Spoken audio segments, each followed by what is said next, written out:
Good evening, and thanks everyone for joining us tonight. We're going to call this meeting to order at 7:30 p.m. on June 3rd, 2025. Please join us for the Pledge of Allegiance.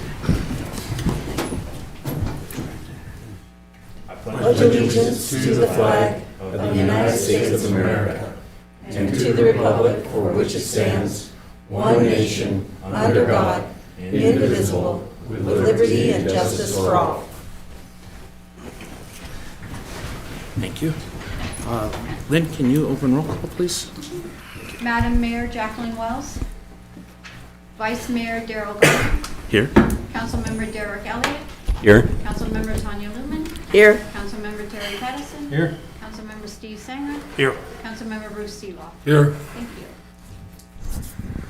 you. Moving on to the regular meeting agenda. Do I have a motion? Councilman Singer. I move to approve the June 3rd, 2025 City Council agenda as presented. Second. Okay, motion's been moved and second. Do we have any discussion? Seeing none, can you open online voting, please? Online voting is open.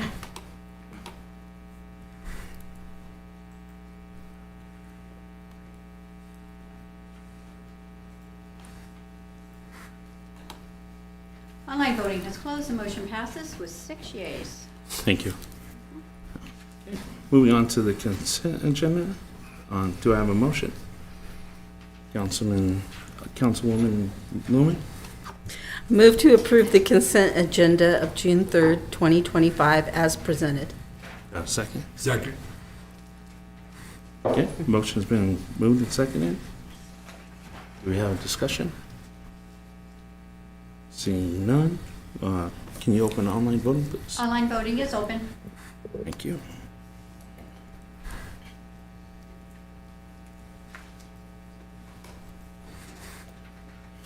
Online voting has closed. The motion passes with 6 yeas. Okay.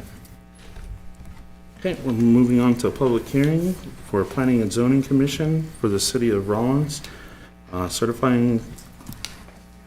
and approve the application for a special use permit, SUP 2504-001 for Matthew Thomas and Brian Rank to establish and operate a full-service laundry business. So, and this is open for public hearing, so if anybody would like to come up and talk, please feel welcome to come up. How you guys doing? Good evening. Kelly. Do I need to sign in here too still? Okay. So, yeah, we're gonna be opening that up. We're doing it for our investors, get that going. And also we'll be having the rental cars there too. And appreciate your guys' support on new businesses coming in and new people coming in. Any questions on that place? I just wanted clarification. Did you say rental cars? Yep, Okay. rental cars too. Thank you. Yep. And that'll be through Toro. So you just got an app and we got Cube. You just go up to it and scan your phone and drop you your keys and you go. Yep. It's public hearing we'll discuss when it goes over. Okay. Anything else? Anybody got any other questions? All right, thanks. Okay, thank you. Would anybody else like to come up and discuss this? Okay, seeing none, I'm going to close the public hearing. Okay, moving on to citizens' participation. Give me 1 second to get on the right thing. Okay. We're going to open the public, sorry. That's not changing. Okay, we're going to open the citizens' participation, public comment, resolution number 2C-1996, sets a time limit for the public comment of 5 minutes under the agenda item citizens' participation with the provision that the 5-minute limit may be increased at the request of a member of the public or any council member subject to vote of the council. Would anybody like to come up and speak? Okay, seeing none, we'll close citizens' participation. Okay, moving on to reports and information. We'll start with city manager and staff reports.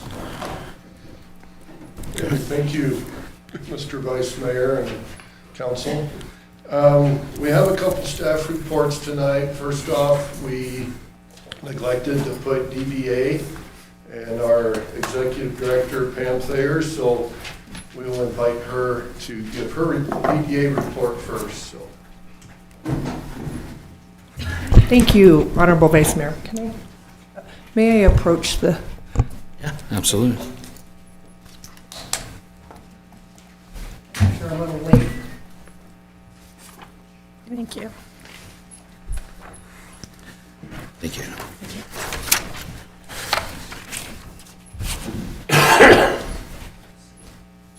Thank you for letting me approach. Wow. So you have a little packet here tonight. First of all, May is kind of cool for me because this is my 19th year with the city. So super love, it's just perfect timing that just brought out the old and bringing in some new exciting stuff. So this list, I decided that I really wanted to have you guys have it in writing. It has been a crazy good last 2.5 months with the Downtown Development Authority. So this is an update. I want to start out with volunteer hours. As a city, as a downtown, as an organization, Williams, Power Company of Wyoming, Mortensen, Barnard, Williams, Wilson, Joint Ventures, SWCA, Rocky Mountain Power, board members, committee members, over 200 hours of volunteer in the last couple months. That equates to $7,000 in human capital when you go to the independent sector. Some of the things that this industry and individuals, the Ferguson building, hanging banners, which Rocky Mountain Power is doing tomorrow. Kids Corner, getting that ready for the kids. The depot, trash and weeds. Alley, trash and weeds. Lifting up tree grates, digging weeds out of tree gates. Depot Park, weeds, trash, and building trash, picnic tables. All that comes together so we have a good front door approach, and we just couldn't be successful without all these volunteer hours.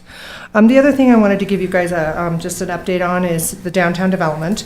Again, we're doing a strategic transition over the last 2 months, and we'll continue. I'm not going to read. It's focused as a strategy-driven board, but just shifting to give us more flexibility.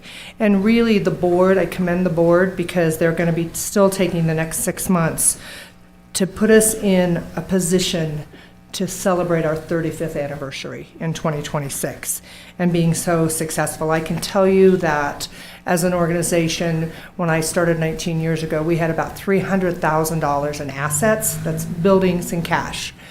And now we're almost up to $2 million in building and assets in 19 years. And how many projects we've done, and it's because of the board and being strategic. Events you have in front of you, we are doing some new things, summer shenanigans, and that's to really move people into the businesses and to have some fun with it. And so you have 2 brochures. You have the one that's coming this Friday. We invite you guys. We're going to kind of start off kind of quiet. It's supposed to not be the warmest night, but it's June for you in Wyoming. But we'll start at 4, so I'm sure a couple of you have some great jokes. We'd love to hear you at open mic night for a couple hours, and then we can scavenger hunt through businesses and try to win $75 in downtown dollars. And then you can see, and then we'll end the evening. We have some dancers from Rawlins in Motion.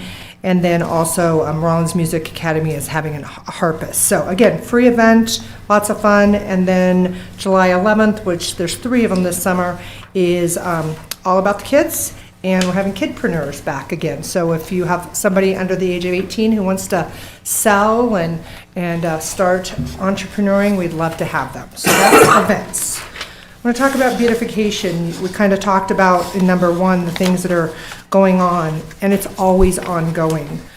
We've had a couple bumps and bruises, but we're working with the departments. You know, when you have 100 kids one day and 20 kids the next day, and bathrooms and trash cans. So, but we all need each other, because when these people come into our community or our community uses these facilities, it's increased sales tax revenue. We, the organization, the downtown, need every department. I can't appreciated the volunteers, but I want to appreciate Parks and Rec and Public Works and the Streets Department, putting out the parklets. I mean, it takes a team, it takes a village.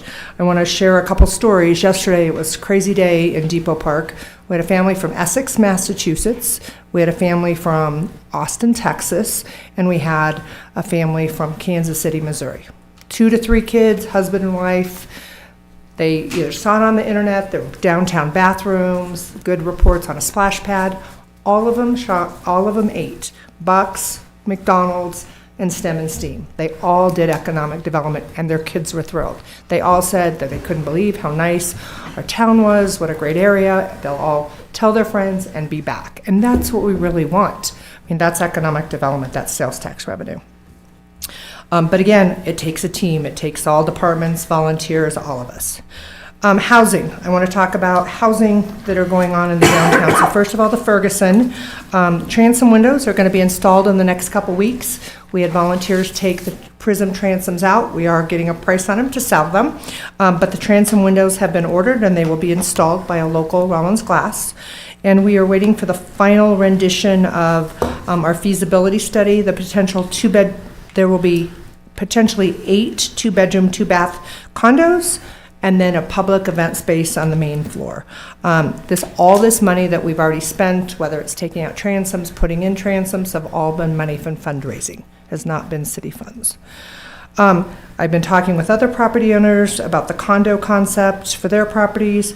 I also have another developer who might be interested in doing workforce and entry-level housing with another building that needs to be restored in the downtown. So if you really think about it, living in the downtown really creates mass, and when you have mass, then you need product, and product would be clothing, restaurants, all those good things. So that's the number 1 thing to improve a downtown or any community. So I want to talk about dipping into the divide. This is where the Continental Divide Trail, the Lincoln Highway, the Transcontinental Railroad, and the Trans-American Bikeway all come together. Only place in the whole world that this happens. We are it. And so we have honestly, DDA has been working on this for over 6 years. We had to put it on the back burner. It's brought back out. We have some public and private partners that really are interested in the 4 blocks between Colorado, Washington, and 3rd Street on Cedar, working with some private property owners and some public. And we are scheduling a work session with you guys before we get too far down the line to make sure you guys are good with what we're thinking about doing. This is about a 5-year concept. I have a lead on about a $500,000 foundation grant, and they're very interested. But they want concepts, they want sign off by the city council. We have some private industry that's interested, so super exciting. Business retention. Merchant support's been really getting ready for the summer. Facebook, helping with Instagram, websites, advertising, the paint program, you name it. Business retention has been in full force. And then the last thing in this, we have new businesses and recruitment. So we have 2 new businesses coming into downtown. If you really look really hard, you can have I Spy. You might be able to figure out where they're at. You'll probably know in the next couple weeks. But this whole story about these people who were there yesterday, okay, that really does make a difference. I'll probably get a little emotional here, but about 6 weeks ago, I had a couple call me, and they're like, we just wanted to talk to you about downtown Rawlins. And they're like, we were there 3 years ago. I'm like, okay. They're like, yeah, we saw this lady. She was running around downtown, kind of like crazy and full of energy. And we were building this, you guys were building the splash pad, and we were really impressed. We live in Georgia. We were going to Idaho. And we stopped. We didn't know what we would find, and we were pleasantly surprised. Since then, they've stopped 6 times. 6 weeks ago, they called me and said, we owned 2 stores, an outdoor clothing store and an outdoor, like, stand-up paddleboard rental, Continental Divide, Appalachian Trail, all these cool things. They said, we want to talk to you. So, started having conversations. Let's fast forward to last week. They decided to come to Rawlins. I sent them different properties to look at, different retail, looked at their website. So they came in Monday night. They camped at Wagon at one of our campgrounds. They came in Tuesday morning, and they were here till Friday. They went all over the county. They walked the Continental Divide. They went to Seminole. They went to Rim Lake. They went to Saratoga. They did their homework. They talked to merchants. They looked at 5 different locations. They looked at houses. So they are interested in opening an outdoor store. And they'll start with doing stand-up paddleboards, kayaks. They'll have stuff for food for the Continental Divide walkers. They'll have snowshoes in the winter. They have business plans. They have the model. They're keeping their 2 stores in Georgia. Their family's going to run it there. They're going to retire in Rawlins, Wyoming. And it's just so cool because they felt welcome and invited 3 years ago. And sometimes it takes a long time for economic development, but I will be really excited when I can tell you they've purchased and they're coming. But the last thing they said to me on Thursday night late was, we're going to be here before the season ends. And so that's super exciting. They look at Rawlins and Carbon County as an outdoor mecca that has not been touched.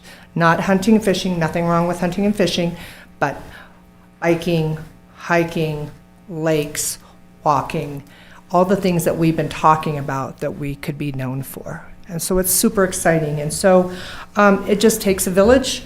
I really want to thank you guys a little longer tonight, but there's been so much going on all in the last 2.5 months that it's kind of crazy, but it's a collective win for all of us. It's a collective effort. And I guess I stand for any questions. Councilwoman Lumen? With the apartments or condos above the buildings downtown, I thought before that was a little bit economically unfeasible because of the fire suppression system that would be needed to have residents up there. Has that issue been addressed, or has the price gone down on that? I think it's a combination. Particular items, or I just need some understanding of why we're progressing with it if that's not a problem anymore. Yeah. So on the project, let's say in the Ferguson, that cost is being fed in to have fire suppression. And so there is some pricing that has come down. There's some new technology out there. So this feasibility study that we're waiting on from the consultant that was paid for by the state, we're super excited, we'll have all that information. But on that project, there'll be fire suppression in it. I think what happens is when we have a smaller developer, or then that it gets dicey, you're right, it's cost prohibitive at times. So so we're trying to work through, because that is probably the biggest thing in the state of Wyoming. We talked about it in Cheyenne a few months ago, and we're really trying to work on it. So that was a great question. So, Thank you. Any other questions? Thank you. welcome. Thank you, Pam. Thank you. To give council a quick update tonight, I've asked our Public Works Director, Cody Gill, to come up and talk a little bit about the water flows from our springs, kind of where we're at in the situation there, and he will touch on a couple other items of Public Works relevance. So. Thank you. Thank you, Honorable Vice Mayor and Council. Just wanted to give everybody kind of an update on our water this year. As we know, we didn't get the snowpack that we were looking for this year, and we've been paying attention to our spring water flows coming into town and going into summertime. You know, we want to know what we're getting into town, and currently right now we're getting in about 1.5 million gallons a day in comparison to last year when we were getting close to 4 million gallons a day. So our water flows have dropped off a little bit because of the snowpack. It melted off pretty early in the springtime. It didn't stick around too long. So in anticipation for that, we haven't started up our well field yet. We were probably looking at doing that in the next couple weeks. It's been almost 2 years since we had it on. We had it on for a short duration last summer. So we're expecting it to be replenished pretty well and hoping to get good flows out of that. As we go through into the summertime, as flows drop off a little bit more, we'll be looking at starting up their pretreatment plant. The pre-runs have been going very good with that. So in anticipation for just the shortfalls in the springs this year, we're looking at our wells and our pretreatment plant to kind of pick up the slack. Moving forward, we're hoping that will suffice through summertime. If there is any kind of restrictions at all, it'll be just an irrigation restriction, and we'd look at parks first to restrict parks to try to help maintain that before we even ask of any residents. But we're hoping with the wells and our pre-treatment plant up and running that we can make it through this summertime with plenty of water for everybody. Our SCADA implementation is going very well. We're getting real close to the end of it. There's just a lot of details working out for sensors, flows, all that kind of stuff, getting all those details put into place. We're looking forward to the field trip of taking you guys out there and looking at our new SCADA system once it's implemented. So we look forward to that. Yesterday afternoon, we got our river pumps in. They're on site right now. We're looking at installation hopefully maybe this late week or next week. I have to get with the crane company tomorrow morning and see when we can get on their schedule. So we'll be going out and looking at the project tomorrow morning and seeing when we can get those going. Then just a quick water update. Do I have any questions from anybody? Councilwoman Lemon? Hindenburg Road, Yep. we're working on that this summer, right? Yes, it's going out to construction bid here very shortly. We're working on that, just the contract for that, making sure we have all of our ducks in a row on that. It'll go out to bid. We'll be looking for qualified contractors and trying to implement that as soon as possible. So we're very hopeful that we can get somebody on board as soon as possible on that. That's also a project that we're looking at. Starting the utilities, first of all, we think we can work pretty late into wintertime, getting those stuff going and moving up the road, and then first of spring, following up with that with the sidewalks and asphalt as we finish through the summertime next year. So if we don't get one right away, we're hoping that we could get somebody on board for late fall and into wintertime that need a project to get going on, and the dirt work and infrastructure would be that first work. That's awesome. I just had somebody ask me about it, and it was nice to be able to tell them, you know what? Yeah.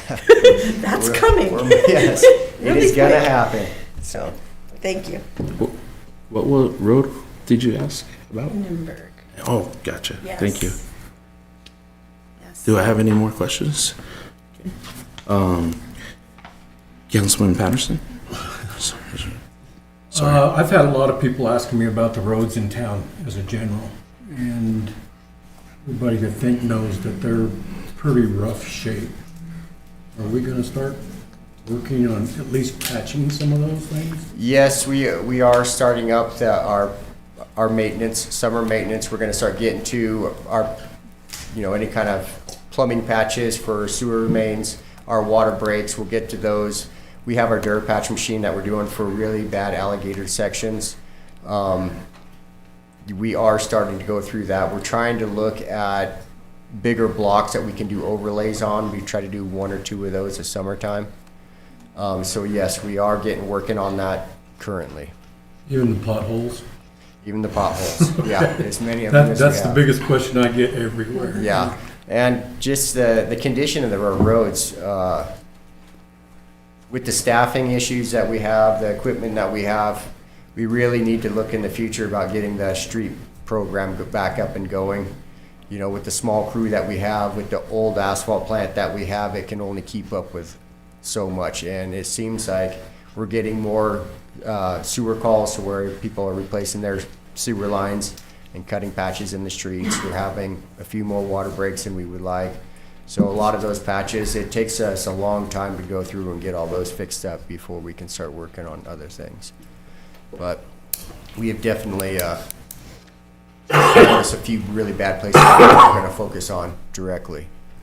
And if you have any suggestions or have any bad areas that you would like us to get on the list and look at right away, please let us know.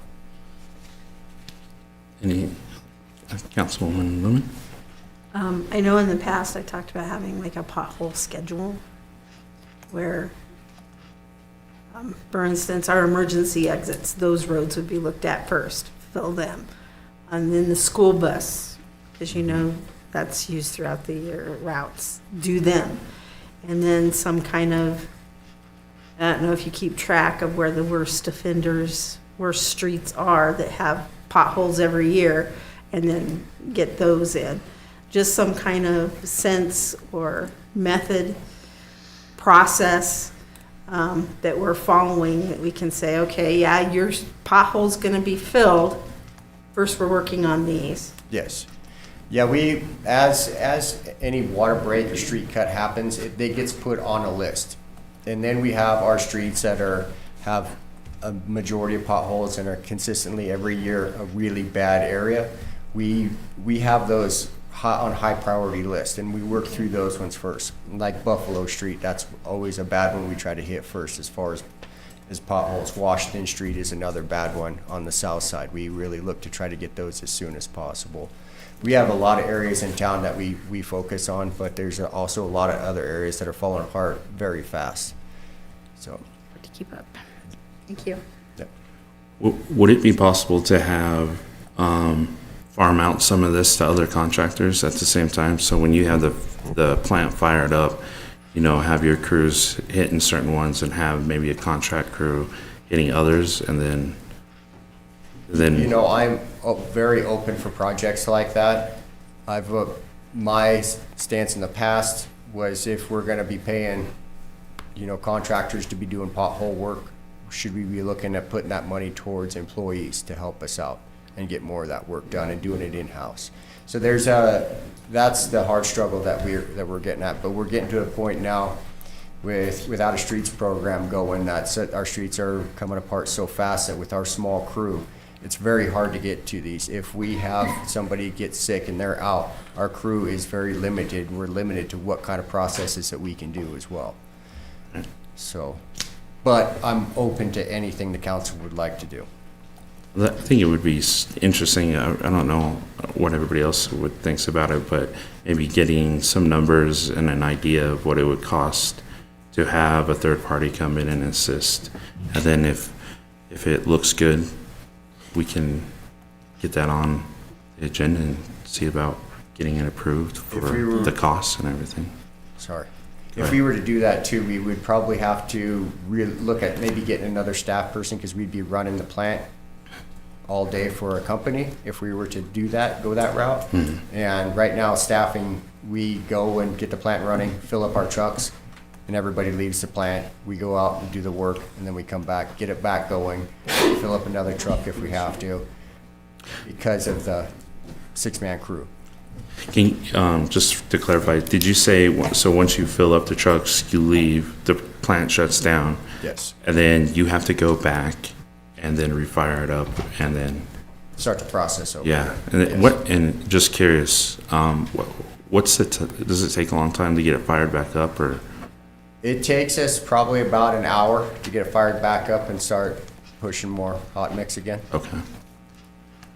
it's a pretty lengthy process without having somebody at the plant at Yeah. all times. And we can't leave the plant running due to the age. Oh, You know, okay. some of the volatile stuff that we have down there, we don't want the fires running while we're not there. Okay. I just had one more question. So did you have your arm? No. No? Okay. It was with the water, the flow amount. What was the difference between last year and this year? Sorry.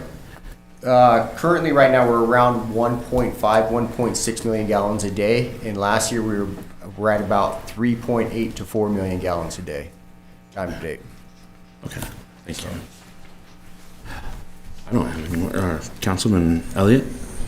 I agree. It would be good to have increase your streets department and have it locally maintained and locally done, so we can keep the money in Carbon County, or not in Carbon County, but in Rawlins, Wyoming, Carbon County, whatever. And if you outsource it, that money's going to go to another community, and we're going to be paying, I believe, extra for their travel time.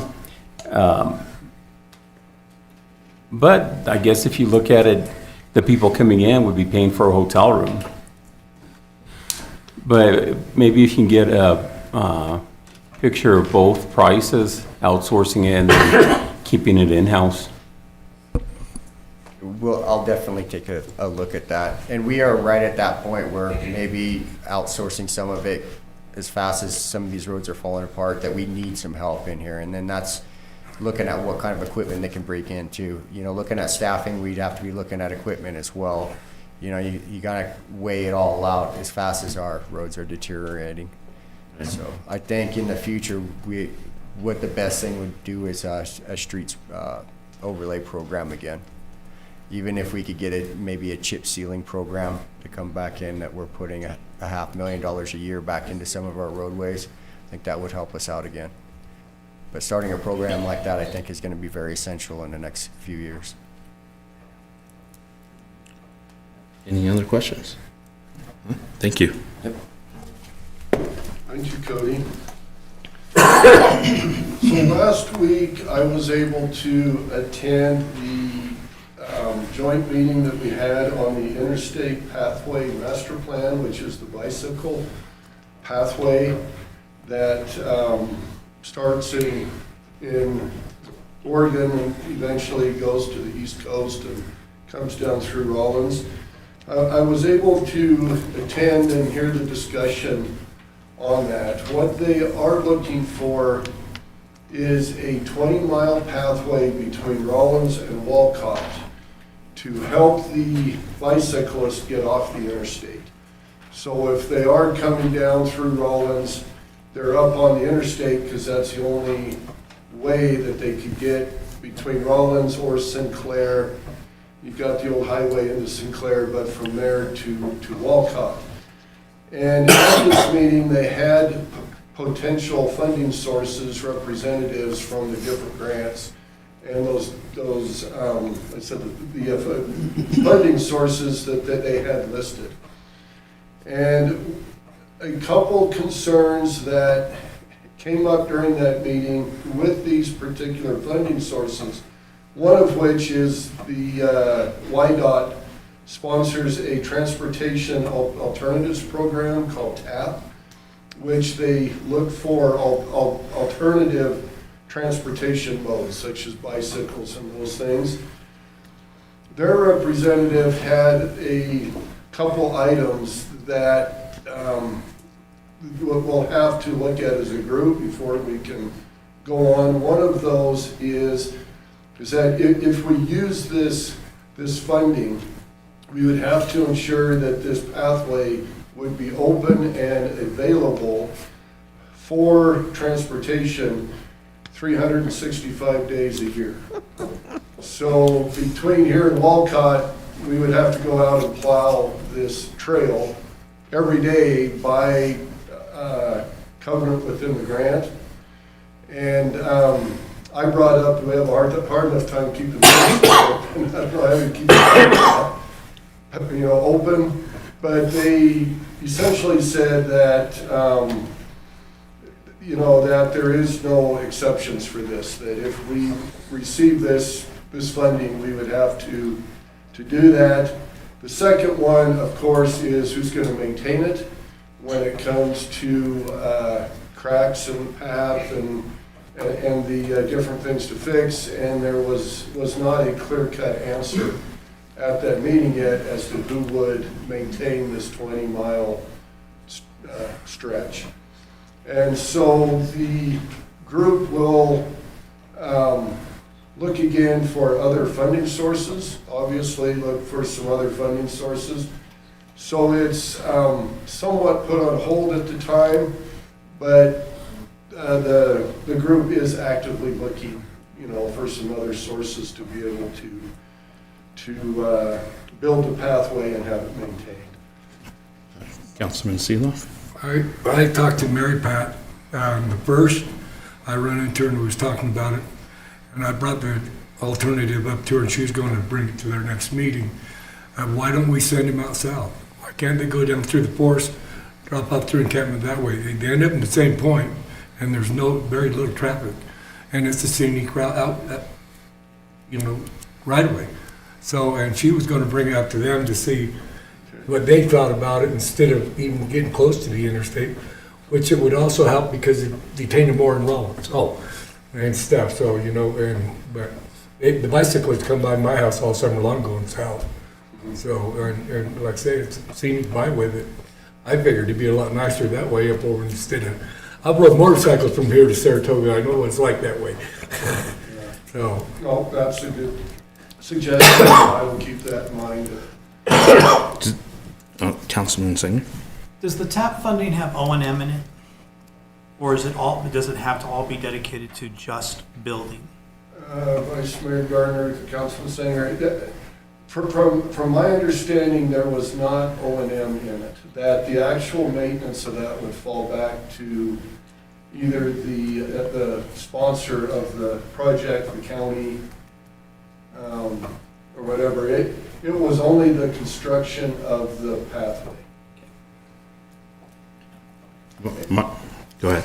And the overall price tag for what they had suggested is about $13 million, and I don't believe that they have the full funding for that currently either. Could we, this is kind of throwing it out there, could we put posts in place for the winter months to designate where the path is and just put like a, not a chain law, but a snowshoe law that bypasses having to maintain the at least plowing it during the winter? We could definitely look at that and see if that fits within the grant covenants. Go ahead, Councilman There's Lemon. chains for bikes? No, or not bikes, sorry. It's a bike trail. It's a bike trail. Oh, I was thinking, well, in the winter, if people, they have the skis for motorcycles and stuff, but that's not the purpose of this, so I don't know. They might have. I don't know how any of that works in 50-mile-an-hour wind. No, that's just. No, well, I was just thinking if. You're gonna get to 3 foot of Saratoga, snow. but it might be kind of through carbon. I was just thinking that they'd be hiking at this point anyway if they're doing it, so. Anything further on the bike path? Okay. A couple dates for you in the future. Our joint water meeting with the town of Sinclair will be held on June 24th, Tuesday night at 5. And it is our turn to host, and we usually host that on the left side of the depot building. And of course, all of council, everybody's invited to that meeting. Music in the Park will start up Thursday, June 19th at Washington Park. The first night will be Stillhouse Blues, which is a local band from Rawlins. And on June 26th, Thursday, we'll have a group here out of Laramie called 10 Cent Stranger. And so performances start at 7 o'clock, and our vendors are there at 5:30.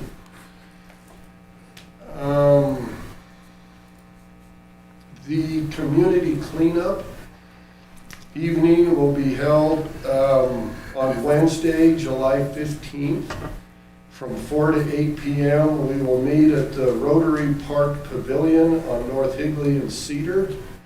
The city provides gloves, trash bags, vests, and will also provide dinner for those that will come. And this is a community event. So all those residents listen tonight and those, we just want to invite everyone to come and to help us to clean up alongside our roads and the parks and all the different areas that they have identified. Councilman Singer? And time again? 4 to 8 p.m., July 15th.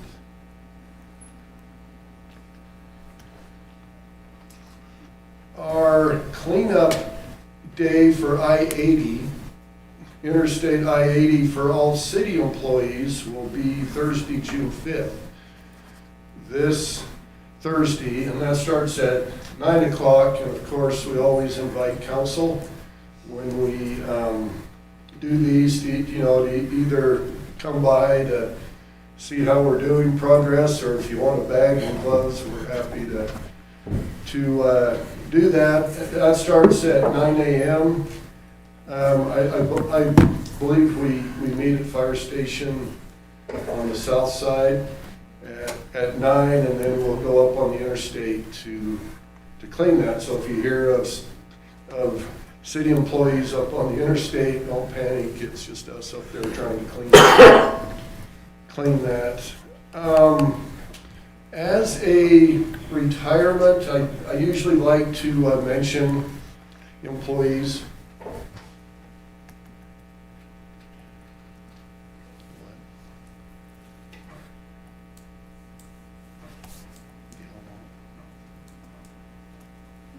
Okay.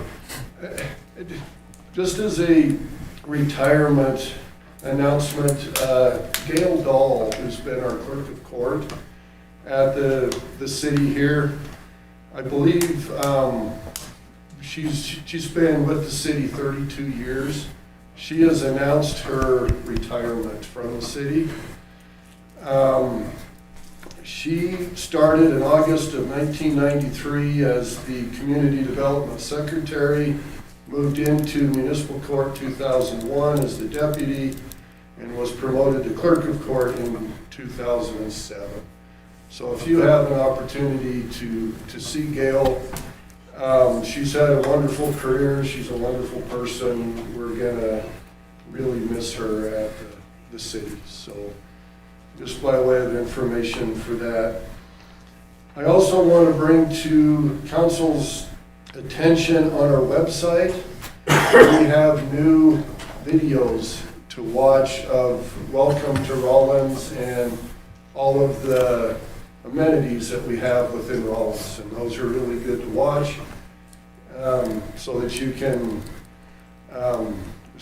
see all the things that we have. There's one on education, there's one downtown, a welcome. And so if you have an opportunity to watch those, I think those are very well done. Our second reading of the budget will be tonight, and I want council to know that our third and final reading of the budget will be on Monday, June 9th, at a special meeting here in the council chambers at 6 p.m. We're putting it at Monday because WHAM is in Cheyenne the rest of the week, and so we wanted to get council together and put the final approval onto the budget at that time. What's the time again? 6 o'clock. Thank you. Wait, I think Yes. it's 6. Okay. Sorry.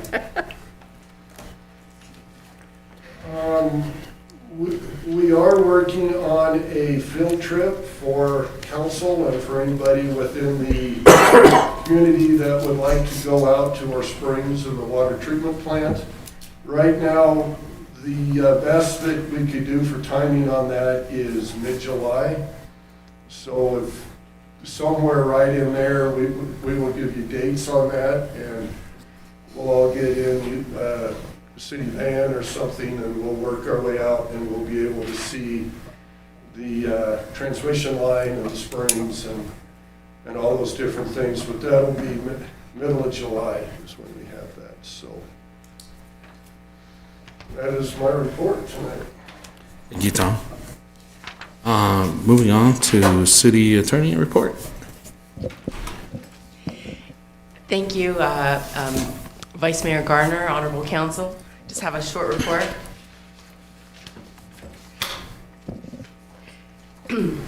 The city entered into an MOU with the county regarding snow removal in November of 2022. And the MOU requires the two agencies to confer biannually to determine if any changes need to be made and assess any issues observed the prior season or that may be anticipated in future. The conferrals usually occur in May and again in November. This May, the conferral occurred between the City Public Works and the County Maintenance and Facilities Departments. And both agencies were satisfied with how things had proceeded this past year and have expressed no issues or concerns with going ahead for next year. However, we will confer again in November to assess any changing circumstances. WAM attendance, so I will be attending WAM as well with council, and there are several sessions that are being presented that are impacting municipalities across the state. Some of the big hot button items include the new Wyoming Repeal Gun-Free Zones Act that will become effective across the state on July 1st of this year. What that act does is it repeals gun-free zones in public buildings and schools, and the discussions will be discussing the impact on municipalities across the state, as well as policy considerations. So as a result of that, with some of these policy considerations, different municipalities will have the opportunity to make certain determinations on how to handle employees with open carry. Is there, and the act allows municipalities to have, to set their own policies in regard to some of those issues. So this is going to be a pretty important event session to understand what are the implications. My understanding is that some of the WAM leaders are in the process of starting to develop template policies for some different scenarios. So I will be attending that so that I can work directly with council and make those considerations. There's also going to be a session on liquor division issues, and so that's something that hits a lot of municipalities and how with the liquor licensing ordinances and regulations and how they intersect with the state statutes. There's also another interesting session regarding funding and gaps in emergency and healthcare systems that is impacting a lot of our municipalities, especially our smaller municipalities across the state. So I would like to, at a later date, confer with council to kind of get the best bang for our buck because some of these are occurring at the same time, and to understand where council would kind of like to place priorities. And nothing further from me is for updates, but I am open for any questions that council might have. Any questions? Okay, thank you. Moving on to city council updates. Councilwoman Newman? Not so much of an update, but I know that we are now in June, and in the past, the council has participated in the parade, the fair parade, July or August, whenever, August. So, again, trying to get ahead of that and not the meeting before the fair. See if the council's still interested in doing that or something different. If they interest in the past, we've just ridden on a city truck, I believe, down and thrown candy. Or if we wanted to actually have a float or something like that. If anybody's on the council interested in doing something like that this year? I think the more What are and your the fair, thoughts? the better. So I'm all for it if everybody else agrees with it. Yeah. I have no objection. Okay, I'll work on seeing what we can do and go from there, but I just wanted to kind of get ahead of it. Councilman Seeloff? A little bit that you gotta look into is this election year. Oh, this ain't election year. It's not election year. Well, you're behind. Absolutely. Never mind, I was gonna say you got one coming in. Yep. Never mind. This You're year is behind. not an election for anybody on the council. No problem. I'm in. Okay. I'll quit thinking. I also had one other concern. On the gun range, I was told that they have a safety concern in that the Wi-Fi isn't working, so they may not be getting phone calls. They can't call out or call in. To me, that's a safety problem because of the nature of the gun range.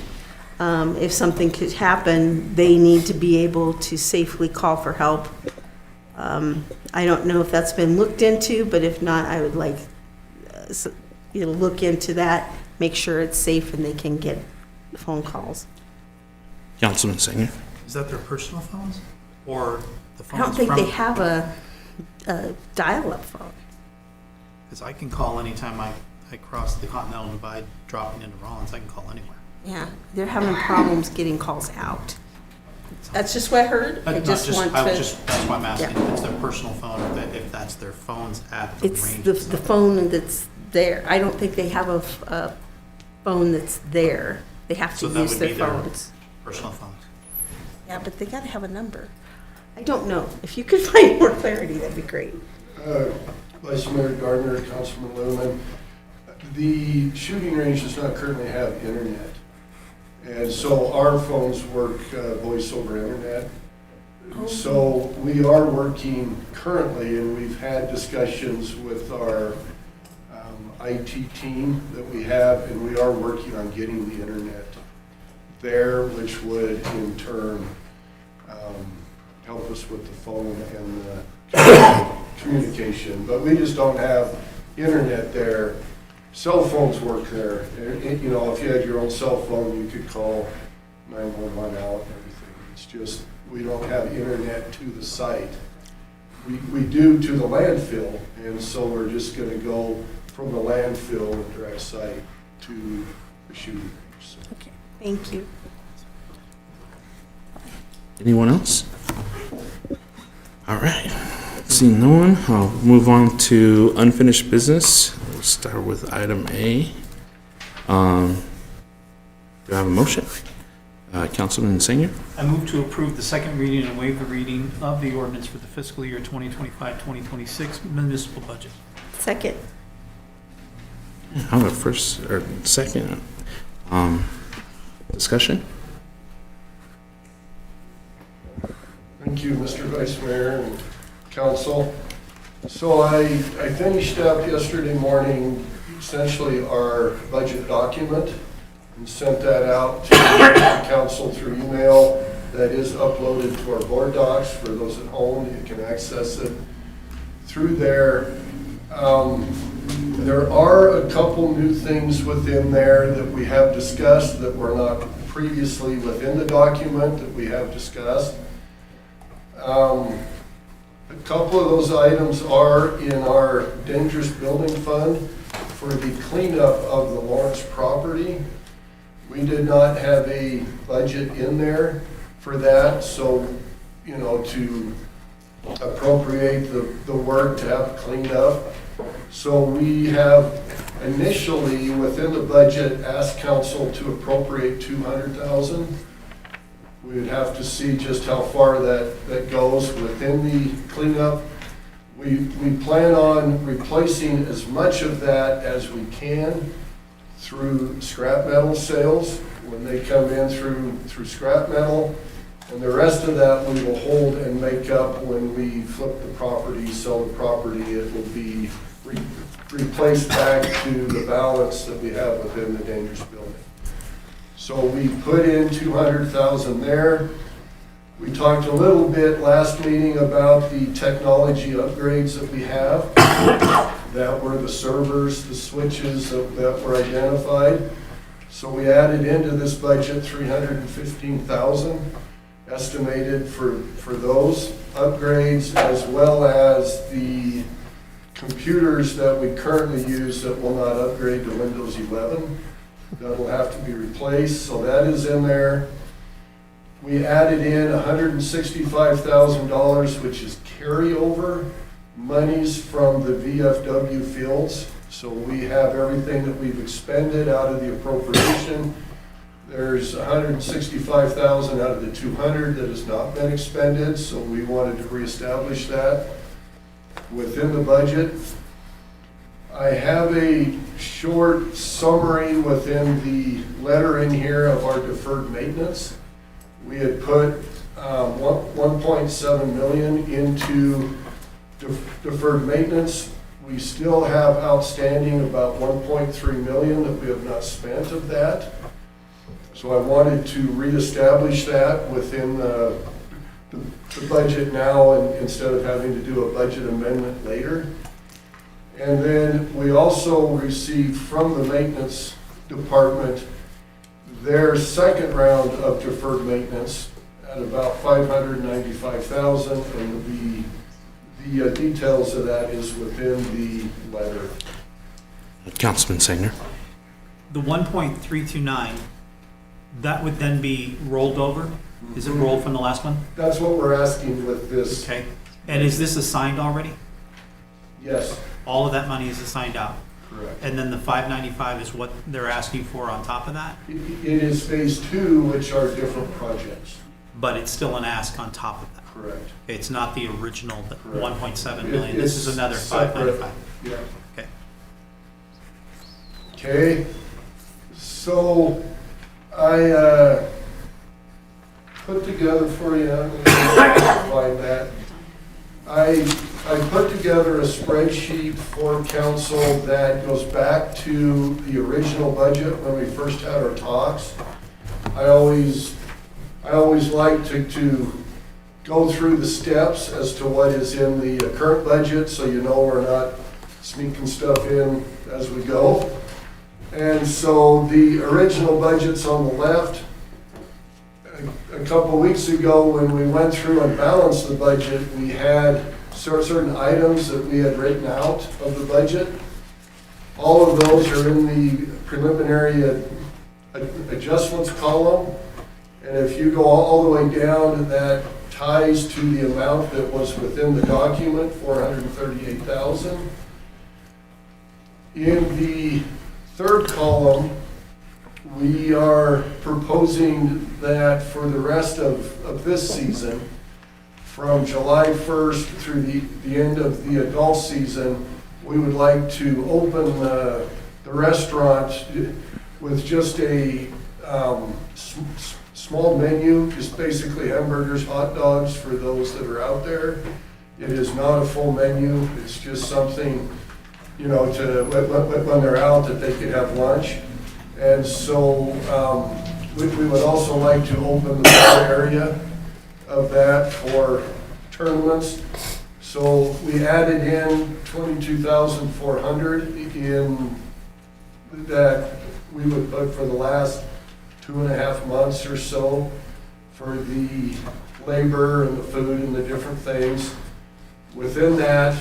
And then you can see in the fourth column over is the deferred maintenance, VFW, technology.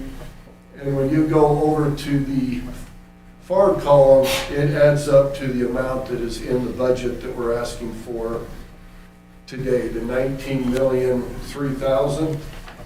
And if you turn to page 9 in the budget document, then we'll put it up, you will see that that is the grand total of the general fund proposed expenditures.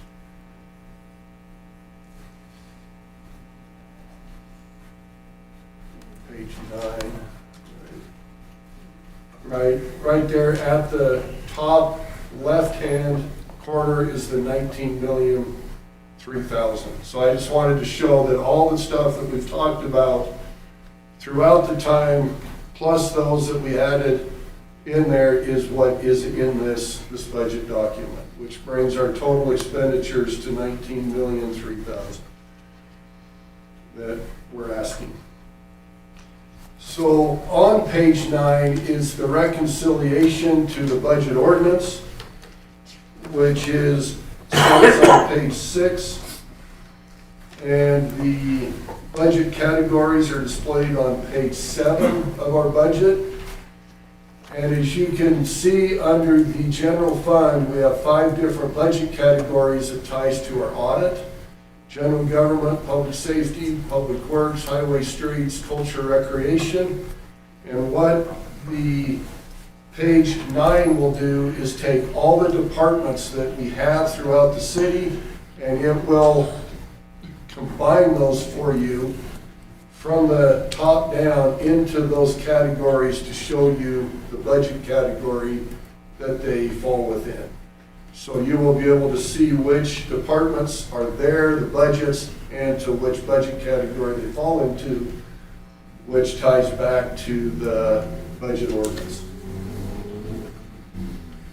And then just for Councilman Sanger, I have on page 10, I have our projected cash reserves so that he knows exactly how much cash we have coming in and where the leftover from last year's going and where we're looking at for the cash. So all of the expenditures throughout the budget for 2025 are right there, and then you will add to that the 25 expenditures, and then that will show you where we are projecting fiscal year 26 to fall out. The rest of the budget document, I will let council go through. If there's any parts of it that you would want me to, focus more on, I'm happy to. I was asked to put together an organizational chart of how the city looks after the reorganization. That is on page 40 of our budget document. You will be able to see our organizational structure after the reorganization.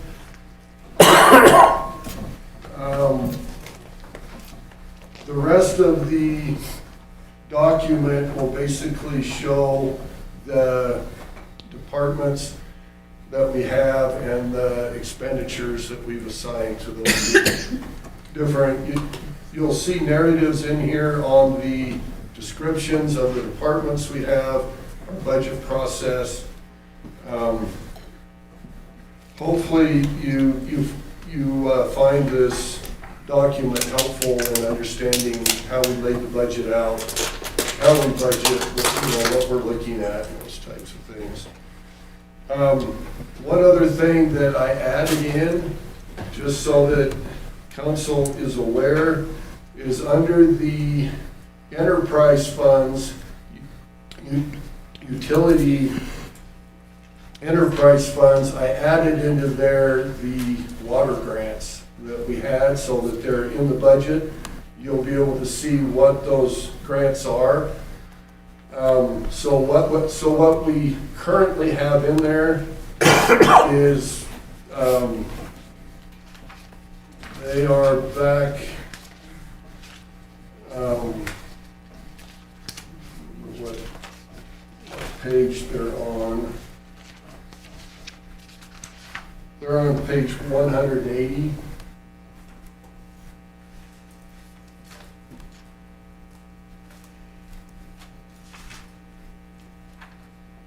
Right there is all of the 5 grants that we currently have on our water system. And then we have the corresponding expenditures. So each time that we go to expend the grants, we won't have to do a budget amendment. We wanted to make sure that we get it within this document. So with that, I would discuss any other section of the budget that you would like, or any other questions that you may have on the budget. Sorry. Councilwoman Lemon?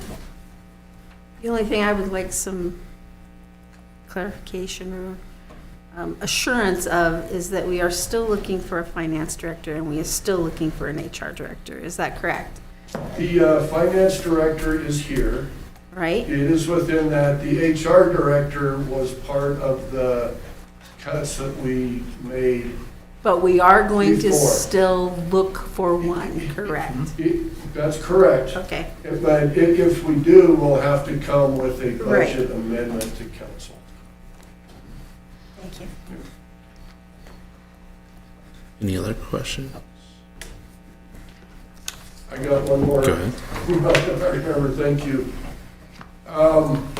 Within our capital budget, I have removed the vehicles that have been asked for until we can do a inventory of our current vehicles to see if we need to purchase new or if we can move the vehicles back and forth. Because we had 3 different vehicles, maybe 4, that we had asked for. When you look at the capital list in there, it'll just say unassigned. And with that, we will not purchase those until we come to council with a clear definition to make sure council's on board. So we will do a vehicle inventory that we will come to council with before we contemplate purchasing new vehicles. Councilman Patterson? Does that include the fire truck, or is that still going through? That's going through. Okay. Sorry. It was the other. Well, it's a vehicle, I was 4-wheel curious. vehicles that we had. I had a question. So I just want verification. On the clubhouse, the 22,400, that is to staff and operate it? Correct. My only concern with that, and it's going to always be a concern, is using taxpayer money to run a business to compete against local businesses. And I know we need the clubhouse running, and I know we need to make the sales. We need a concessionaire in there, and that's my biggest heartburn with that. Is I don't feel that it's fair to utilize that money from a local business that's paying taxes and to pay for their competition to compete directly with them, especially because we will be the ones competing directly with them. And I know that it's going to bring revenue in and it's going to help with the golf course, the negative out there, but it's still a negative. It's a negative impact for our local businesses. So that's just my thing with that. Let me switch back over real quick. All right. Do we have Councilwoman Lemon? So between the last reading and this reading, is that when that 22,400 was added? Yes. And that's just from the golf course preference, or No. where did the idea come to add that back in? We, Vice Mayor Gardner, Councilman Lumen, we've had a lot of complaints at the golf course that the people go out to golf and then they have to leave the golf course to get the food to come back. And we felt that if we just had something simple, where, like I said, we're just looking at hamburgers, hot dogs, something very simple that they could order, and then we'd also like to get the alcohol sales for the tournaments and for those type things as they're out. We have seen that the garbage cans at the golf course are full of beer cans, as they golf, and that just is part, of some people's golf games as they go out to enjoy the evening. So we would really like to get the most simplest of menus out there. Some nights it'll be hot dogs, sometimes it'll be hamburgers. And it's just for those that are out there. We've just had a lot of people ask, can we just do something? Would it be more cost effective to have like prepackaged sandwiches and chips, that rather than having a cook and all that entails in the kitchen? So you could still have the liquor part open, the other part for people to sit, and then, here's the sandwich, here's the chips, and whatever, nuts, whatever else. That's definitely. Until we get a new concessionaire in there. Or look at asking a food truck to park. Councilman Sanger? So in your statement, you said you looked in the trash cans and there's beer cans. Are we currently selling beer? So this is one of those things that if you own a restaurant, you can't bring food in from outside. You can't Correct. bring in alcohol from outside. And Is that we going are to become? watching. Yes, we are watching. Is that going to become the rule? You can't bring your own alcohol. Correct. It's just that's what we noticed early in the season. And now we have it under control. But that's just one thing that, like I said, in the past, alcohol sales is the major selling item at the restaurant at the golf course. Okay, Councilman Sula, go ahead. The only time it's going to be open is when the golf course is open too. Correct. And so it's not going to be open evenings and for dinners and all that and everything to compete. It's just when the golf course is open, people are at the Just golf for course. basically the lunch in the afternoon. So, The only thought I had is maybe working with the food trucks, getting them on a rotation, seeing if we could do that, maybe Monday through Wednesday, this food truck's out, and then, Thursday through Saturday, this one. That might be a solution. Did you have your hand up? Yep, Yeah. go ahead. So, who are we getting to serve the alcohol out there? Are they already trained Yes. to serve that alcohol We've out there? got 3 individuals currently that are tips trained Okay. to sell it, and we have plans to get 3 more certified. So have we asked any local businesses to go out there and serve on those special days? That way you can just lease it to them, say, let you lease this for $100 or $200. That way we're making money, let them make a profit out there selling the alcohol to the members, right? And we can also make a little bit of money off of them. Councilman Sanger? Would this not be, I don't know how muddy this would get. Legal. It's a legal question. There are already liquor license holders. Yes. We own the liquor license there. Yes. So they can't use that liquor license, but that's But what's you can do a special. That's what's for that area though. So the liquor license is defined by area. Gotcha. So a liquor license holder coming in couldn't bring their own license. They'd have to use our license. I don't know how that crosses over right there. That's No, not- I get it. I'm right, just we saying gotta that's look. So what I'm trying to get at is that if we can bring somebody in, right, and lease it to them just for those tournaments and say, we're gonna have this tournament, this tournament, this tournament, we need somebody to come in so we can lease that, make some money, and they can make some money, right? I get that. I'm just Okay. talking from a legal standpoint. Can they disavow their own liquor license to use ours? Because that space is what we're referring to. You're not referring to their liquor license. They can bring their liquor license, they just can't take it into a space that has a liquor license. Has a liquor license. So is that something that we need to dive? That's why I said it's a legal question. Right, so That's it's something how that we works. need to dive Yeah. a little bit deeper into, right? Yeah. And same way with the restaurant part, I think we should be asking our community businesses, you know, hey, you want to come out here and serve food for these days.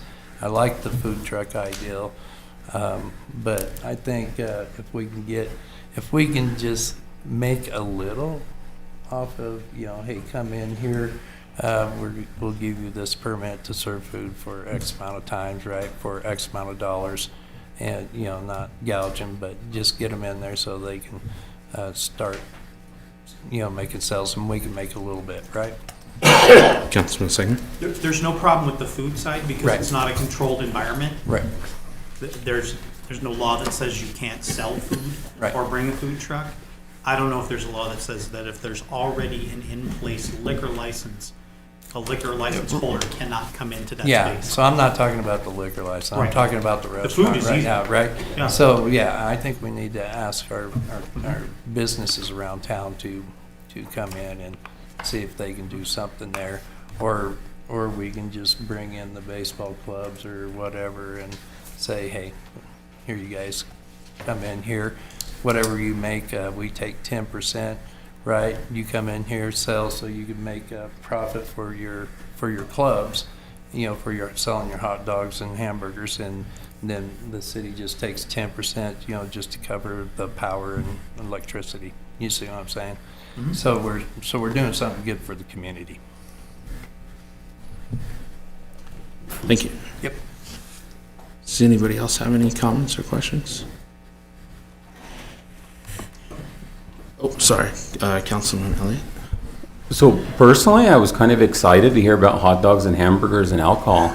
So I think that's a good idea, and I think it can bring more revenue to Rawlins. And I see the point of competing against other people selling food in Rawlins, but maybe reach out to them and see who would want to participate.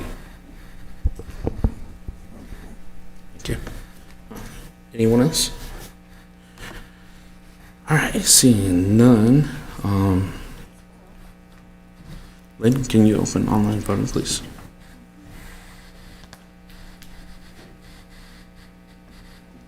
Online voting is open.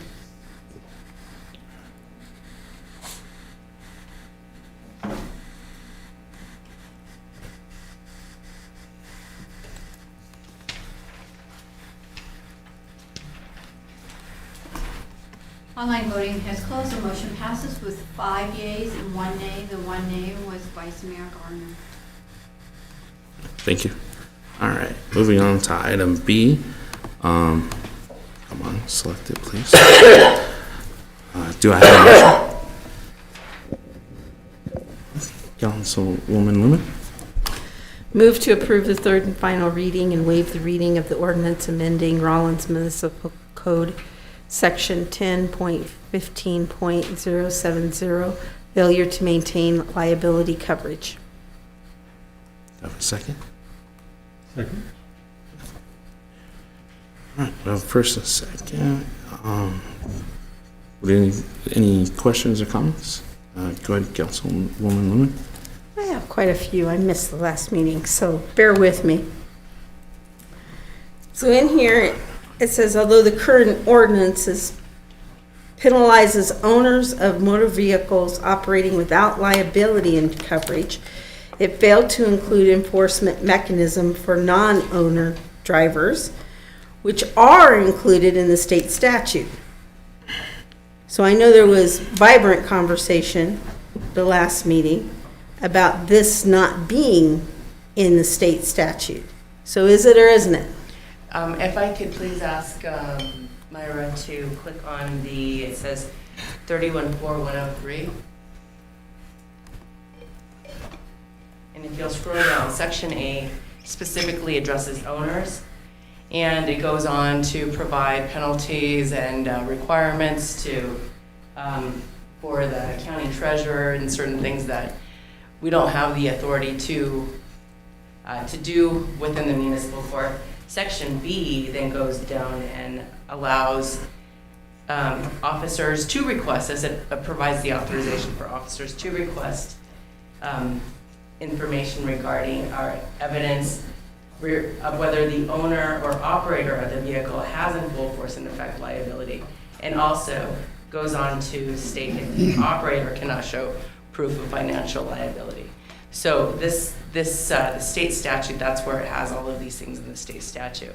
If you continue scrolling down just a little bit more, there are exceptions to, in subsection D, where it says that this section does not apply to self-insurers, vehicles owned by the U.S. government, and other exceptions. So our current ordinance, if you will go to click back onto current, it is it's limited only to owners. So what that does is we can only cite owners under our municipal ordinance, not other users. But can't we, since it's Wyoming law, we can't cite let me get my thought together. We can't enforce Wyoming law? We have a municipal ordinance. In order to prosecute it within the municipal court, we have to follow our ordinances. If our ordinance only allows owners, we can only cite owners. But if our municipal ordinance expands to also be able to cite operators, and we can also cite owners and operators. Otherwise, we don't have the opportunity to cite for those violations. So for example, somebody gets stopped for speeding, and an officer asks for the usual documentation, license, registration, proof of insurance. So they're speeding, they're gonna get a citation for speeding. It's gonna go in through municipal court. Let's just say they don't have registration either. We have an ordinance that covers that. But it's not the owner who doesn't have the insurance on that car. There's no insurance on that car. They can't cite that through municipal court. So that is a citation that we can't enforce against anyone but owners. But the county sheriff could, and the Wyoming State Patrol could, because it's in our Wyoming. municipal court. Not in your municipal court, but if they were the ones stopping this car, they could. Because the court system it goes through. All of those citations would go through circuit. We would not get any of those revenues, and we don't have it wouldn't give us the local enforcement authority to prosecute it and through municipal court. So all the city's doing is trying to follow Wyoming state law. So that we can apply the same state statute in our municipal. Okay, thank you for the clarification. Councilman Singer? There wasn't an answer to the question. The question was, can you enforce it? The answer is yes, you can, just not in municipal court. It would have to go to circuit court. Because Wyoming statute would allow you to enforce it, but not within your municipal court. Is that correct? That's what I responded. Okay. No, the response was, we're trying to get it into municipal court. That's not the question. The question was, can it be enforced? I suppose the real question would be, why is there an ordinance anyway when the state law already covers it? Why are we not just using the state law to enforce this infraction? And the only answer I'm coming up with is because we can't do it in municipal court.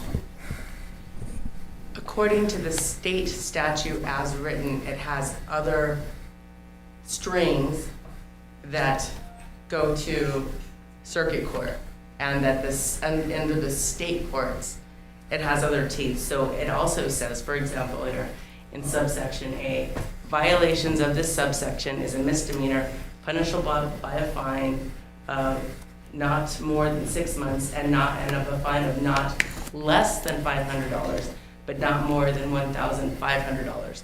We only have jurisdictional authority to fine up to $750. So we can't just stamp this into municipal court. We have to tailor it to our specific jurisdictional limits. But there's no jurisdictional limit here. In terms of fine amounts. There's still no jurisdictional limit if you move that into the circuit court.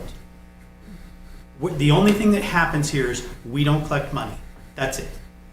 That's the only thing that you're saying, is that this law can be enforced. If you write the ticket then will have to go to circuit court. They'll have to write it into circuit court, and the circuit court can fine up to $1,500. They can do all of that stuff based on the state law. The difference will be we cannot write it into municipal court. That's the only thing I'm hearing right now. I'm not hearing that there's a reason we can't go to circuit court. We want to write it in a municipal court. Additionally, it facilitates officers and defendants who are cited with multiple citations. If a driver is cited with speeding that is written into municipal court, they appear in municipal court.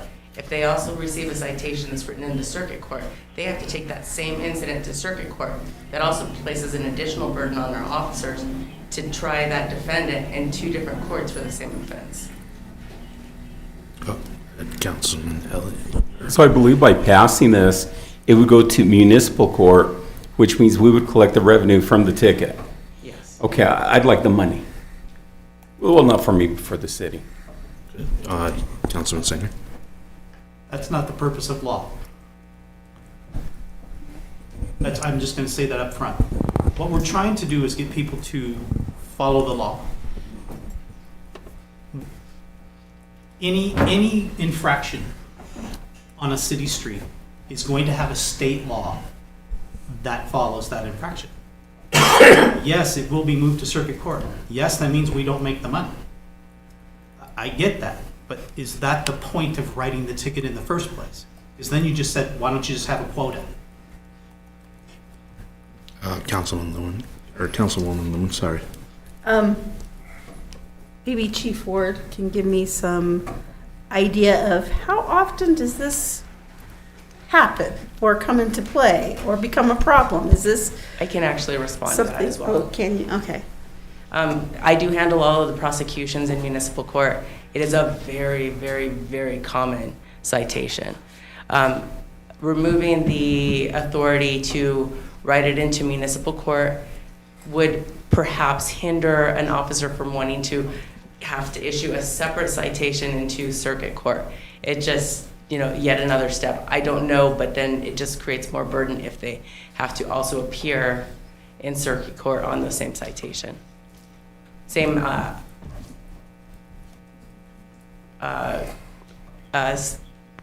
bundle of events. So, the past year, how many people were driving around in somebody else's vehicle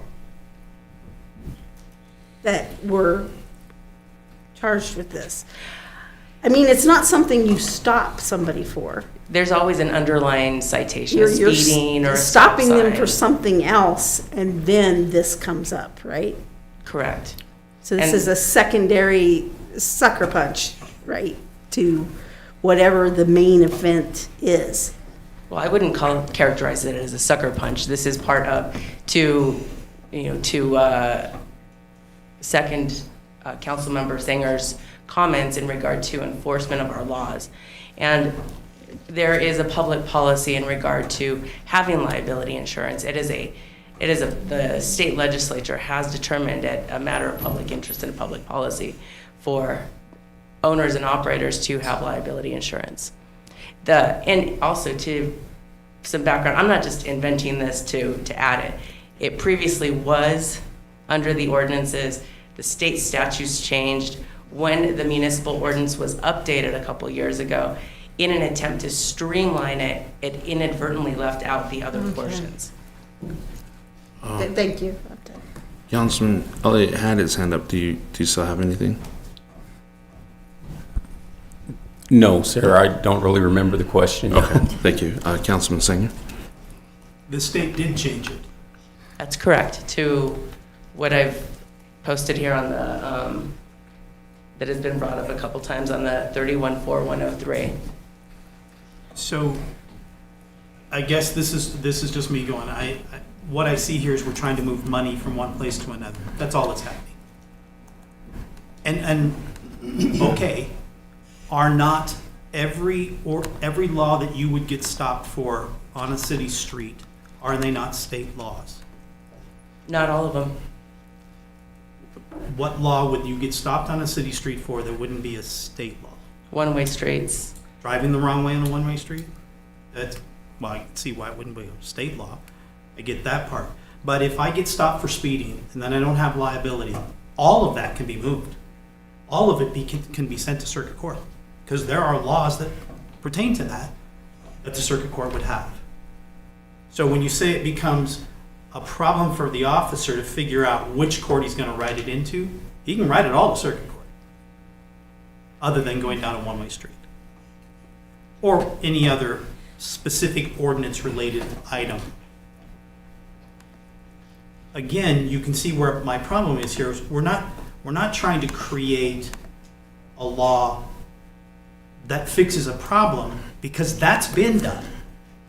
It's called a state law.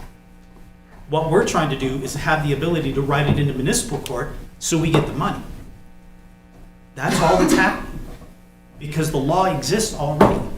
It's already here. I don't disagree with that. So that's why I'm going, wouldn't it make more sense to just repeal our law and say follow the state law? Wouldn't that make more sense? Because then you're doing exactly what you're supposed to be doing, following the law. It clearly states in the article that we've been presented that we're trying to mimic the state law. It's a law, it already exists. Why are you trying to mimic it? The only reason we're trying to mimic it is because it puts it in municipal court, which puts that money in our pocket. That's the only thing I see here. I don't know that there's a reason for doing that, because I don't think that's the purpose of law. But that's just me. Any other comments or questions? Councilwoman Lemon? Just one more. So if we didn't have this, like Councilmember Sanger suggested, and a city police officer stopped somebody, gave them the tickets, and it all goes to the county circuit court.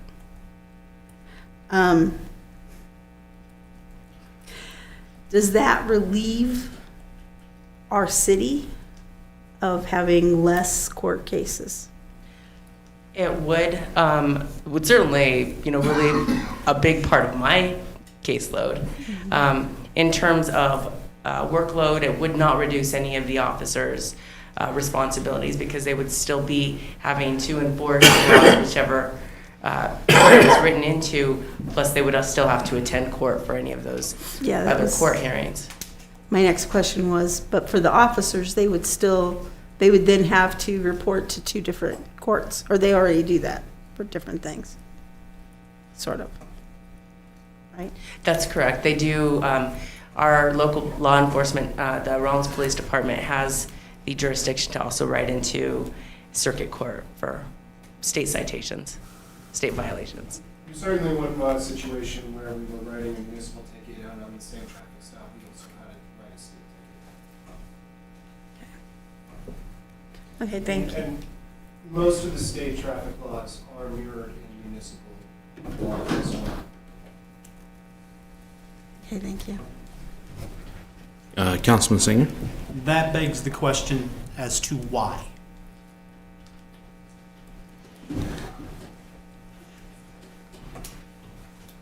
If they already exist, why are we writing them again? When Rawlins became a municipality, they did so to rule themselves, and part of that was the ability to create ordinances, which you're all familiar with because you approve them. And they cover everything from weeds to traffic offenses. The Rawlins police officers have the ability to either issue a state citation, which goes to the county court, or a municipal citation, which comes to the city's court. When it organized itself as a city, I would have to assume one of the primary purposes was public safety and to provide additional services to its residents.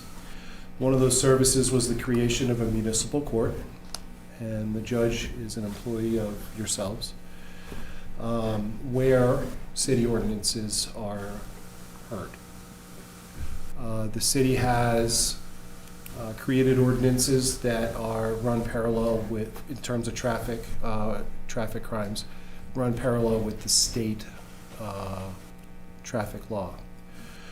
One of the issues with the city ordinances, please jump in and correct me when I'm in error, is that the potential fines and penalties are typically less in the municipal court, affording the officer more discretion on how to issue the citation.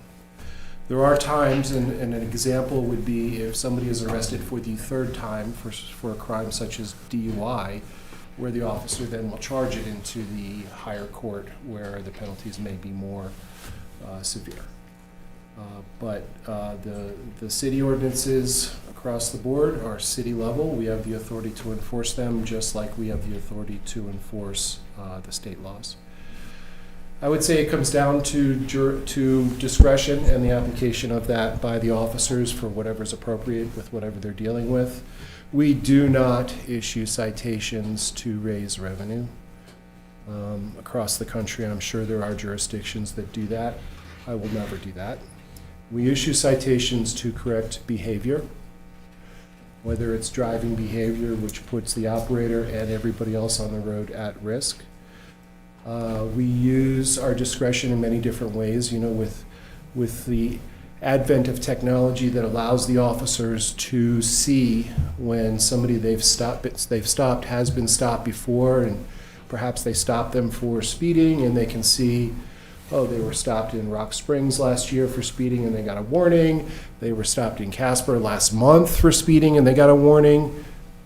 Probably a good indication that they need an actual citation at that point. Or opposite of that, they may stop somebody and see, well, they haven't been stopped at all as long as we've been keeping these records. Maybe that's a good occasion where they might issue a warning. Anyway, that's how they apply their discretion. From our perspective, raising revenue has nothing to do with what we do at all. And I would never want to be in a position where anybody was telling me that that's what we do, because we do not.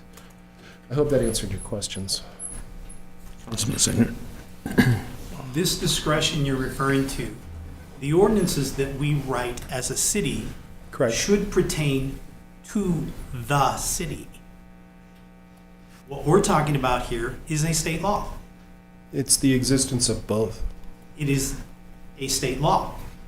I'm not tracking with you. Is a traffic crime a state law? Yes. Is a traffic crime also a violation of Rawlins City Ordinance? The answer there is also yes. My question is why is there a city ordinance if there's a state law? If it already exists, we then our ordinance book is, you know, thick. Mm-hmm. When you say we're giving discretion, it's one element of discretion, correct, which is we're choosing what fine that guy's going to get or girl is going to potential fine. The judge, if they find somebody guilty, right. is the You one said that in our applies. court. You said in our court it's only $750. So the discretion is removed to reach the $1,500 because it's not going to circuit. Maybe they wouldn't have committed the crime if they'd have paid the $1,500 initially. Who's to say why anybody commits any crimes? But we're saying let's have discretion to write it into a court and make that decision for them as the police officer. Right. We also have this municipal court, which was established by the city, and Mm-hmm. I would argue is controlled by yourselves, Mm-hmm. who also control the ordinances. And it allows the city that home rule of enforcing ordinances that are passed by yourselves.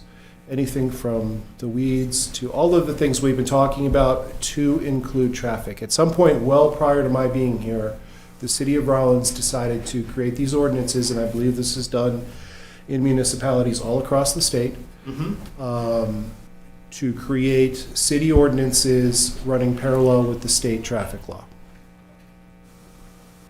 That never meant it was right. If that's your opinion, I can't. It's not my opinion. It never meant it was right. We have state law. They can enforce state law. When someone is driving down a street in Rawlins, Wyoming, and they get stopped by a sheriff, they're going to get state law. When they get stopped by a highway patrol, they're going to get state law.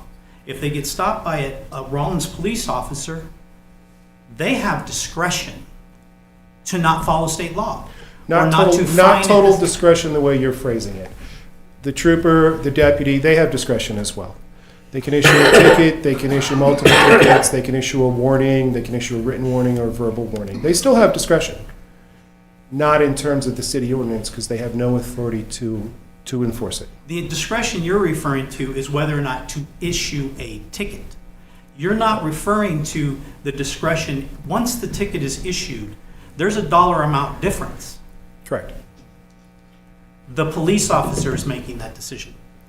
That's a huge part of what all law enforcement officers do when applying their discretion. So that And same, one of the most important reasons why a law enforcement officer's discretion is so important, running parallel with common sense and a strong duty of fairness and right and wrong, is that every situation is different. We can't have a black and white rule that says if you stop somebody for speeding, they're getting a ticket. Can't do it. I didn't say that. No, but I'm talking about the discretion. I did not say that. Correct. I said that the discretion that they're being allowed here is to write it into a court that does not charge the same amount of money. Right. They're making a decision about financial gain for, No, we do not make any decisions in If terms you of move it to enforcement circuit- that have to do with financial gain at all whatsoever. if you move it to circuit court, that judge has a discretion Correct. to add or up to $1,500. Correct. That's not the officer's discretion, that's the judge's discretion. But he has the discretion to put it in that court or not put it in that court. That is Even though abs- there's a state law that already says it goes there. Yes, sir, that is absolutely correct. Okay, thank you.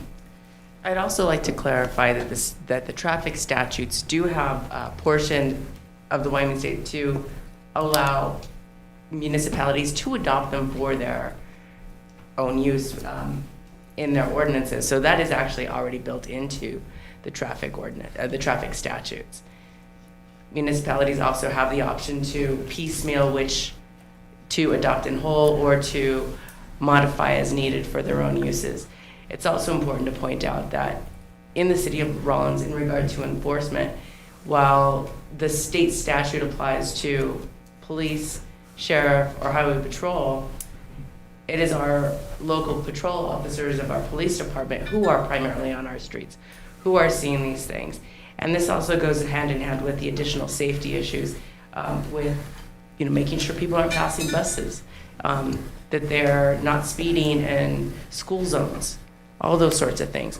We don't always have the opportunity to have a highway patrol or a sheriff conducting those traffic enforcement duties all the time. Councilman Elliott, do you have a question? I do. Comment? Are there other state laws that we've adopted as a municipal law? The majority of them have some element of state type of basis. For example, some of that don't necessarily come from state are the nuisance ordinances regarding the weeds, those sorts of things.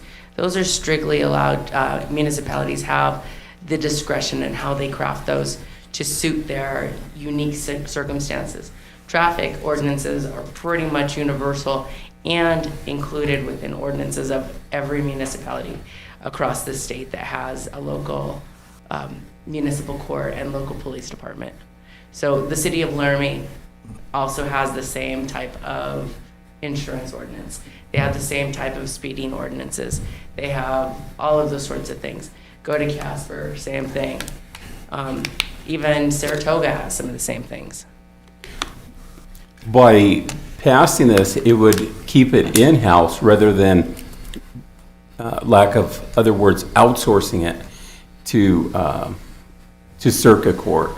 And it consolidates different types of offenses and overall in the same action. Having to piecemeal out the speeding portion and then send the other portion out to a different court. Yeah, that makes sense. Thank you. Councilman Patterson? I'm going to break the chain on where we're going with that one. I just want a clarification on what do they mean by a non-owner driver? So for example, your roommate is borrowing your car. your son, your estranged son who has come and stolen the keys. Anybody else who's not the actual owner on the title and the registration of that car. So basically what you're saying, if we pass this, my son technically can't drive my vehicle because he's not insured. No, the vehicle. If I don't have insurance on it, or he don't, I do, but you're saying he can't drive under my insurance. Well, technically, you shouldn't be driving it if it's not uninsured. Well, if I have liability, I can, but you're saying that he can't if I have liability. Oh, if there is liability, so just like most people keep their documents in the glove box. They've got their registration and they've got their proof of insurance. That's what the officer asked for. So this is no different than any other traffic stop anywhere in the US.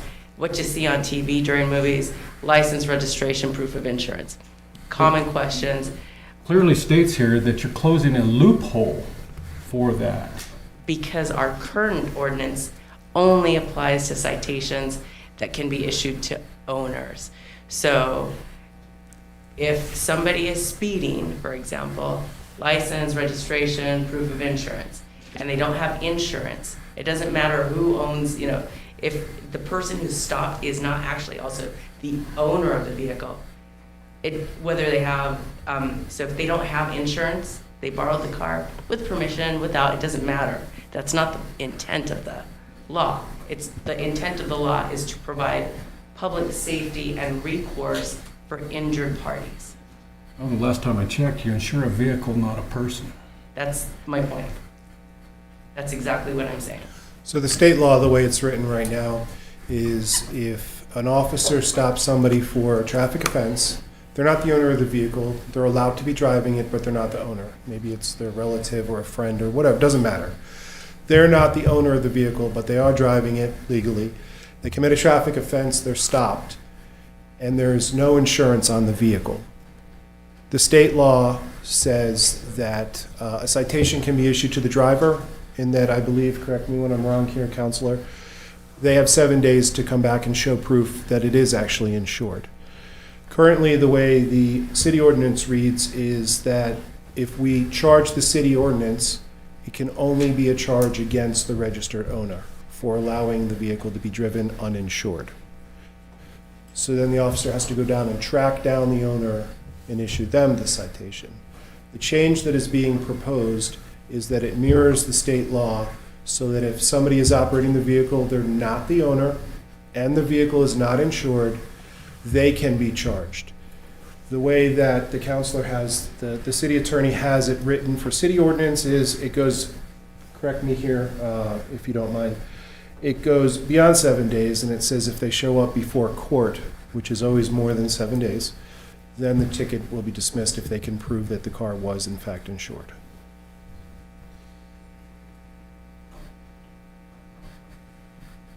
Just let them can still drive. Okay. Any more comments or questions? Okay. Seeing none, Lynn, can you open online voting? Thank you. Online voting is open.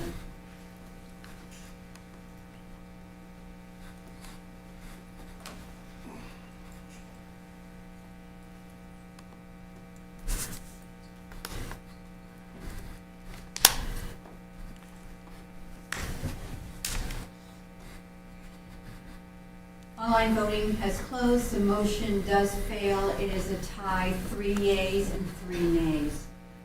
3 yeas were Councilmember Elliott, Councilmember Lumen, and Councilmember Seeloff.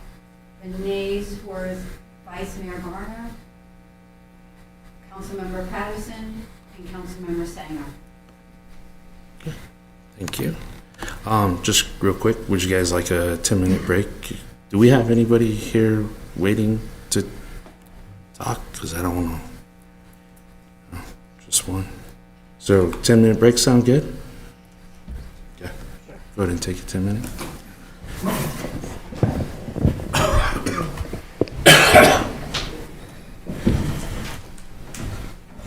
You need to stand up. Might be long. on. Them big knees don't stand back up, you sit there very long. You run I'm long. gonna wipe my feet on you and then walk back. I don't know about that. There was a moment there I got a little panic. My phone started buzzing. I was thinking it was my kids. I was like, Go get a new tape?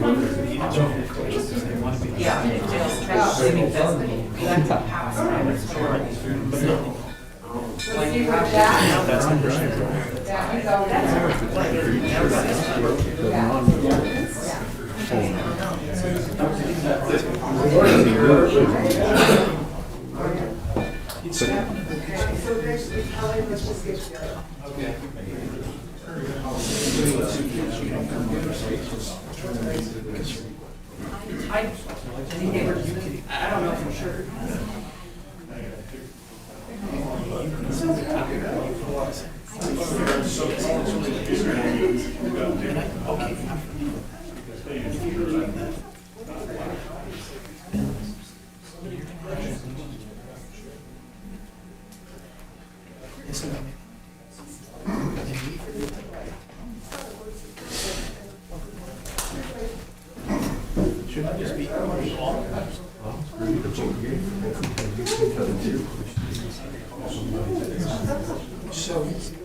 That's what you okay.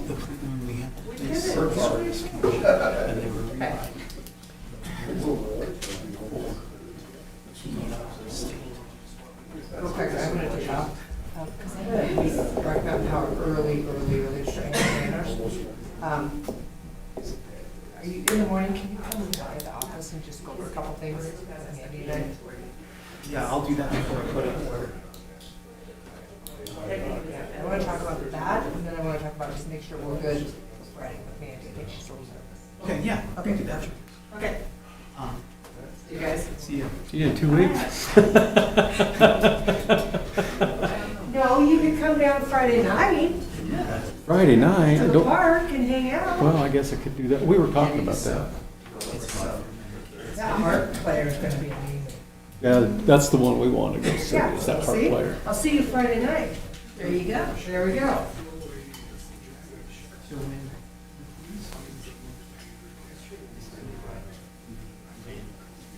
Work on.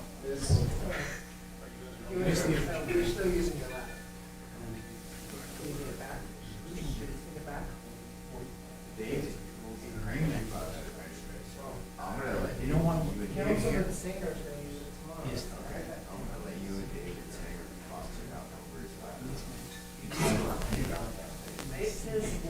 It's funny, you should see the letter, the signature, mine says DEA all over it, Dave says streets all over it, I'm like, We dealt with that when we were obviously it lost You took it that. apart, so you end up with. Well, then we had to go out and take things out. Well, just as an example, we had to go in there because it talked about. Hey, discipline of this. Well, first thing is. I'm gonna put blood over that. That's not our decision. Next thing is, we.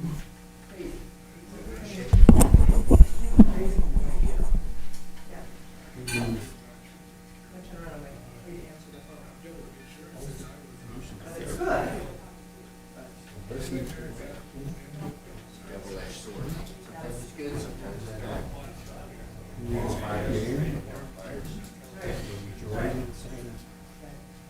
After we gave them.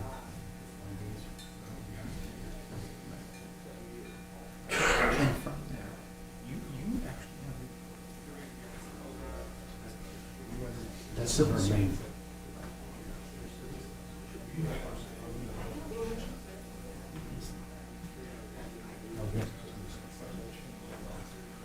But yes, we go back. That's what I'm saying, that's why we have.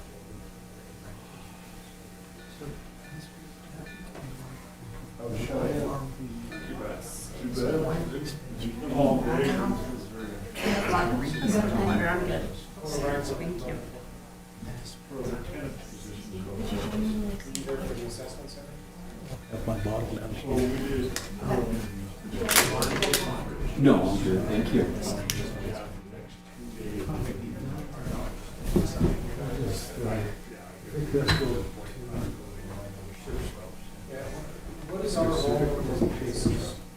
Yeah, good question. I started trouble with on meetings. No, it's good. It's good to discuss it, you know? It is good. Learn more about stuff. I think if we're going to go around, that's what we're sweeping and then just more. Yeah. We're gonna do that, then all traffic violations. Yeah. Whatever the state says. So if you stop anybody for anything, they all get stopped.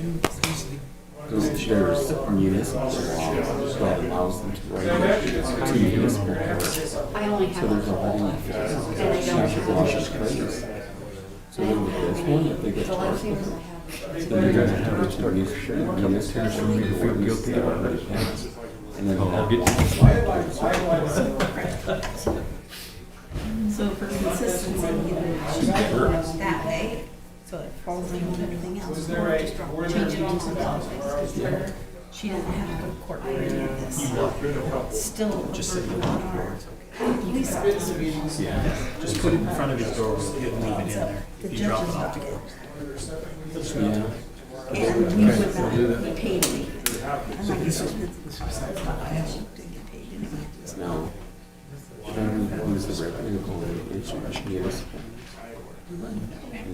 You've got a lot of streets. And you do. And so if they're breaking the law, you're not going after them to. But if they're breaking the law, they're gonna get a ticket either way.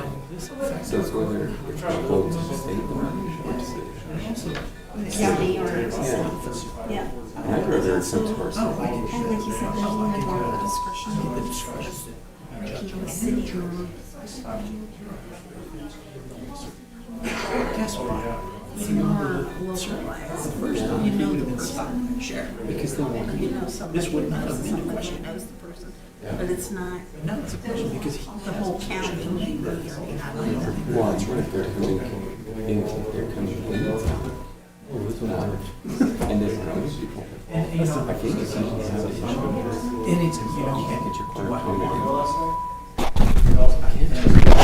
It's not an immediate thing anymore, like you said, even the state trooper stops you and, oh, I don't have my insurance, okay, then you have so many days to show it. Stopped in Denver. This has been years ago. I got stopped in Stanford. And that they're not trying to leverage. I mean, they're really about business, you know. And so the officer gets out and he asked me for insurance and I had in the business. And so I was trying to go to the phone. And then finally I go looking for insurance. But he said it didn't get confirmed. But he told me. So that's in Denver. But he said. Oh, no. If you couldn't confirm. I think it's great. That doesn't mean. Yeah. It's loud too. But then you can try to. You ever been talking and hear your voice at the same time? I've done that in Orlando State. Oh yeah, I can't. There's a couple times I started to talk real quiet because I could hear it and it makes me stutter. And I was like, I can't talk. Got it, understood. Yeah, they're really well. Danger. I've been talking to Rawlins before, and years ago, I was thinking, do you remember that you said that? You remember that casino? Where the casino is now, they used to sell furniture. Yeah. And stuff. It wasn't Wendy's. No, it was called One-Step Goods, something like Yeah. that. Or maybe it was Wendy's Corner, and we had One-Step Goods, one of the Wendy's. I was driving by there, and my wife seen a lamp and she was, did you see that? I didn't see a lamp. It's so loud. Yeah. So that's a one way. Yeah.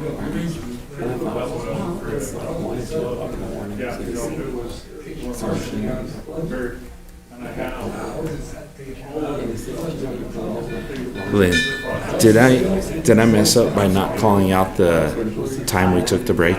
Okay, thank you. What's that? Yeah. Well, when you said it, I put it on the line. Okay, thank you. Was it at 9:17? I know. Okay. So, okay. That wasn't Colorado. No, it wasn't Colorado. It's, near Salt Lake. Go ahead and restart. I'll wait for him. And you guys saw me. Been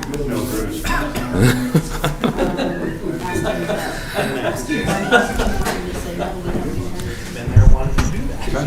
Because if we do one of those, we warnings to people outside. We can't give them. Bowl that you give them, that's 2 meals. All right. We'll bring this meeting back at 9:29 p.m. Moving on to new business, item A. Do I have a motion? Councilwoman Lemon? Oh, excuse me. Oh, sorry. She cannot make a motion. She wasn't. She wasn't here. Oh, gotcha. I apologize. Thank you. Councilman Singer? I move to approve the city council meeting of May 20, 2025 as presented. Second. I have a motion and a second. Do we have discussion? Seeing none, open online voting, please. Online voting is open.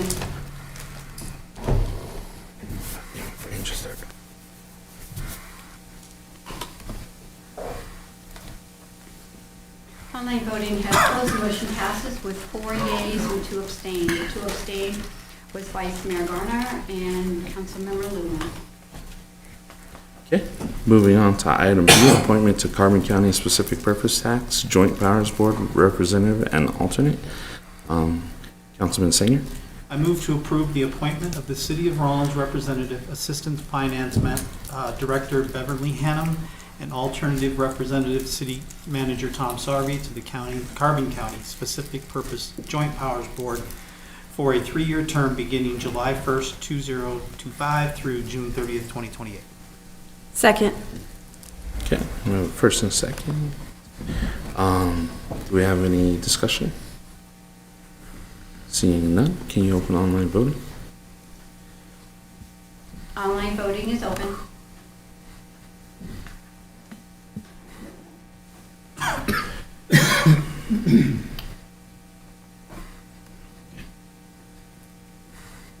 Online voting is closed. The motion passes with 6 yeas. Moving on to item C. Councilwoman Lumen? Move to approve the recommendation by the Planning and Zoning Commission for SUP 2504-001 to allow for a full-service laundry business.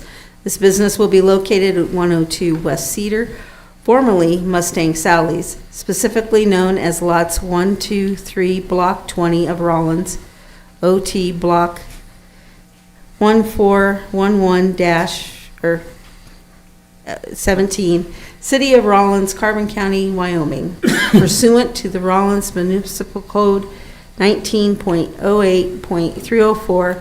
A special use permit is required for a laundry facility to operate in a commercial C2 area. Second. Seeing motions first and a second, do we have any discussion?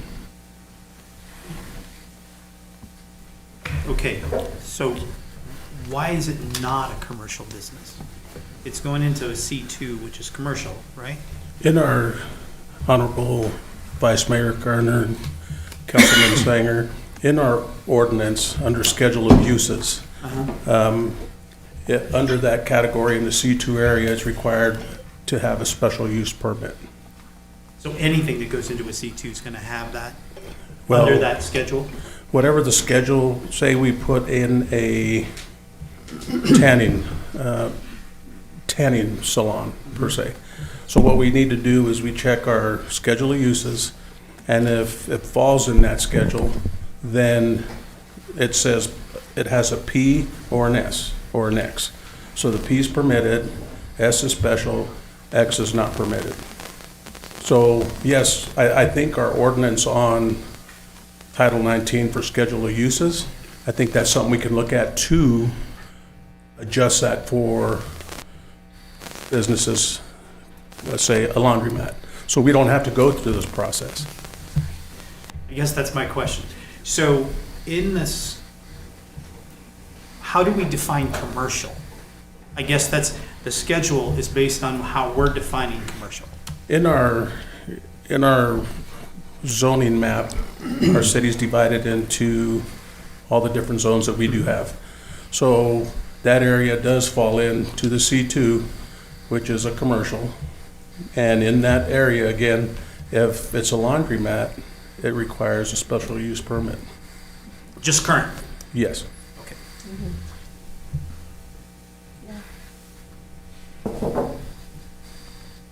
Do you have any other questions or comments? Okay. Seeing none, we'll open online voting. Online voting is open.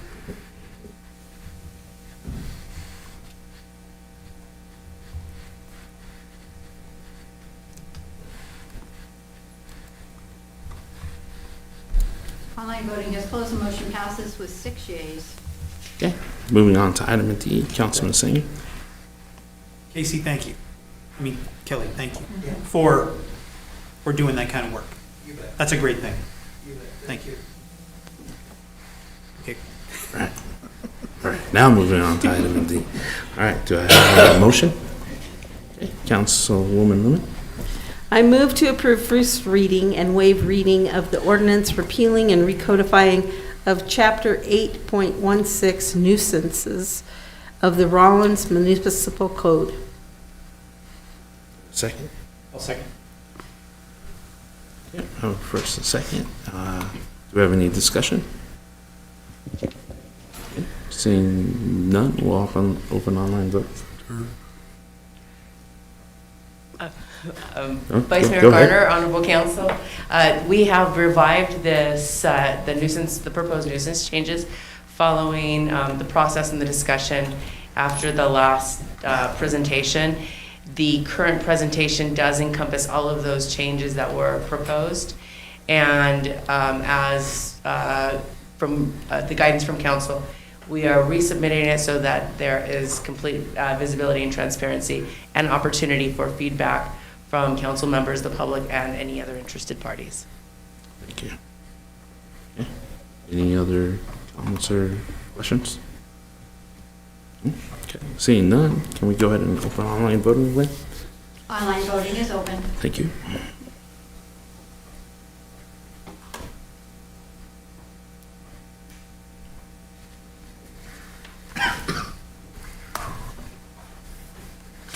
Online voting has closed. The motion passes with 6 yeas. All right. Moving on to number 9, executive session, item A. Councilwoman Lemon, sorry. I move to go into executive session at 9:36 PM per Wyoming Statute 16-4-405A 9 and 3 to consider or receive any information classified as confidential by law or matters concerning litigation to which the governing body is a part or proposed litigation to which the governing body may be a party. Second. Okay. I have a first and a second. Any discussion? Seeing none, can you open online voting, please? Online voting is open.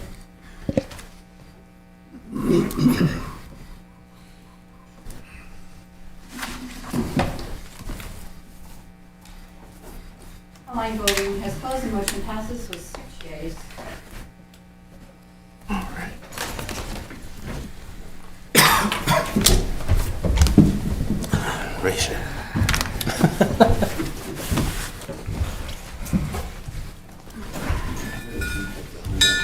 Got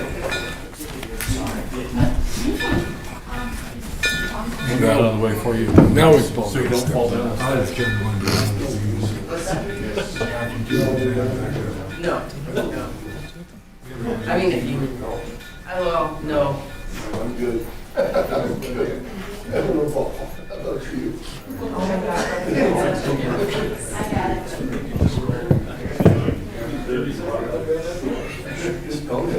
Yeah, Prince. That's adorable.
There was only one meeting on this.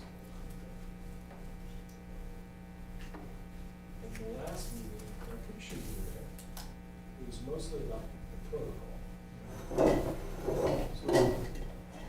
So the drill is to test the protocol. No, I get that. But nobody has spoken to me about our dispatches involved in this process. So, it's supposed to be Tracy with us, so. Just making all of it. And having that for a discussion. No,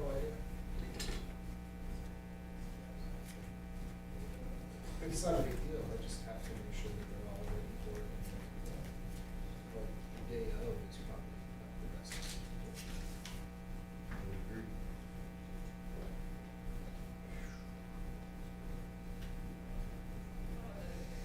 Lenny just put out an email with the finalized protocol. Just put it out. I was gonna say it was last night, I think I saw that come through. Yeah, just.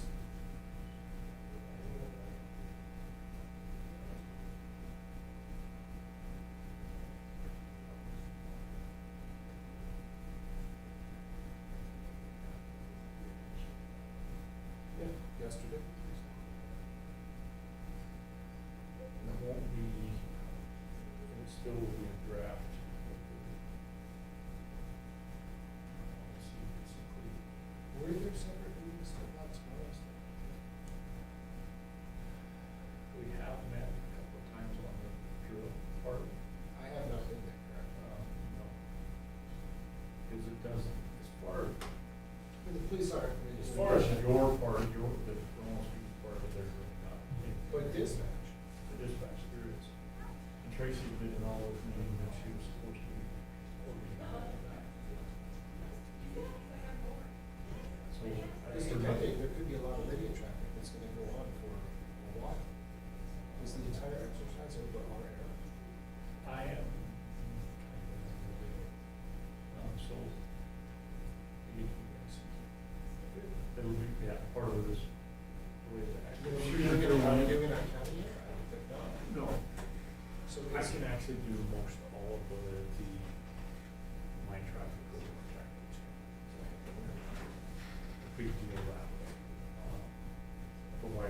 What is the protocol for talking over the air for every dispatch from, not the dispatcher, but for units?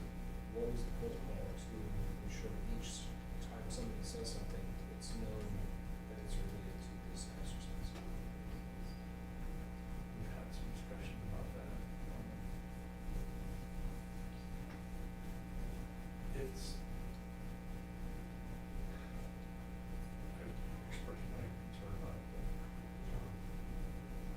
Once the drill gets started, yes, there should be something from initial dispatch. If it's a drill, We should get a separate channel then. I don't have separate channels, but page out, because that's what I'm saying. On the initial page out, it's going to be just normal. Once I can get on scene and move most of my traffic away from dispatch as far as just getting out of the building. Do you guys run a code 3 from the fire station? Are you gonna already be on scene, or are you just gonna run? No, they're going to, I want to dispatch it and just have some time to develop as far as the courthouse goes. I may be pretty close. The time frame will be suppressed quite a bit. One of the things that I very much expressed to him was the fact that I don't want, so he wants to do this full AAR afterwards and everything.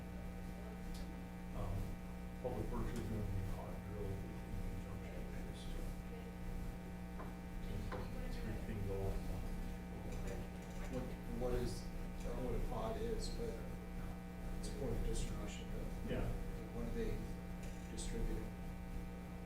As far as what they're actually simulating, I'm not very sure. It would be kind of based on the fact that if there was an actual anthrax type event, I think is what they're tying it back to. I think Lenny's doing great, and Lenny's, I get along. Yeah. Great, he's a good job.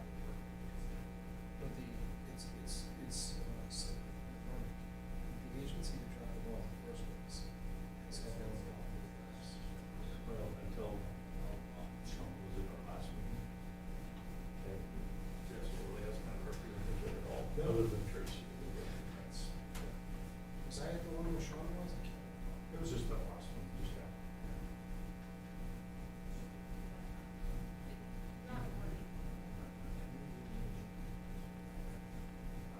I missed one. Rick covered one for me when I was in Denver. Rick was there, I think. That might have been, Yeah, Rick I wasn't there. Yeah, Rick was there, that's right.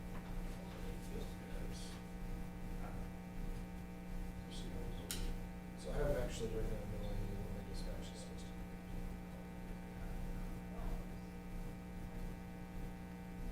It's possible that Tracy talked to me, but yeah, it's a Communication was there, and there was some changes, last minute changes to the whole, what we wanted to do. So I don't know how it's going to play out.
Sound live, right? It's on. Sound is on. Sound is still on. Appreciate it.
How much is page of the stats?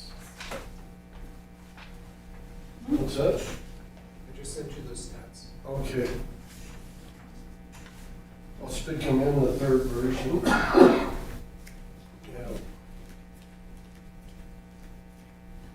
Who else I still have to get them from, but Say that again?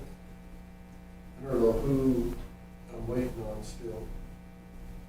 But that helps if I get those, I'll just stick them right in. Rick put them together, he's got a couple different versions there, you can choose what you need. If you think there should be more that you want, let me know, like if you want victim advocates or shelter. I just want enough they can get the information Okay. out of it, so. Yeah, I think I've got the rest of them from others. Okay.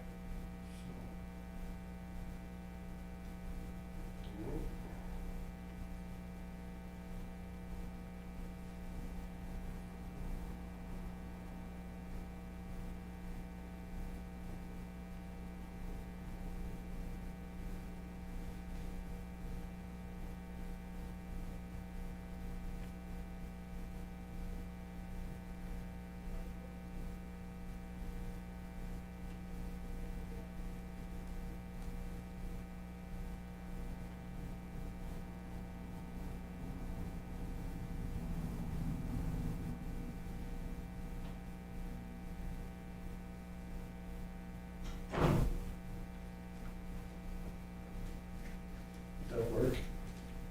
Yeah, because it didn't have my name on it, I can see it on the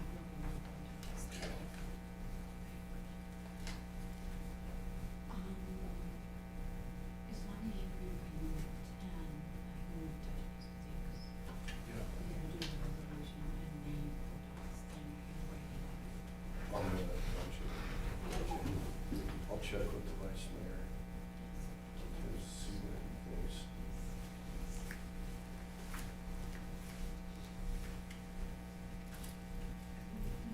No.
gotta watch you, if I leave it stuck on the top, it don't ding.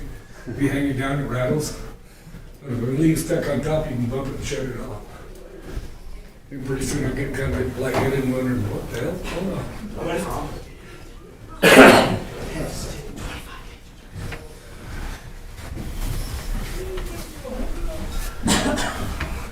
We're all down in great. Did you see us leave? I just think that they're down on something having margaritas.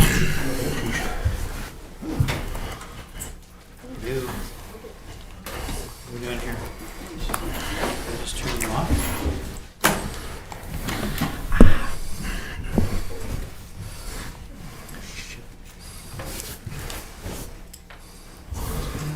All right, are we ready? Is everybody logged in?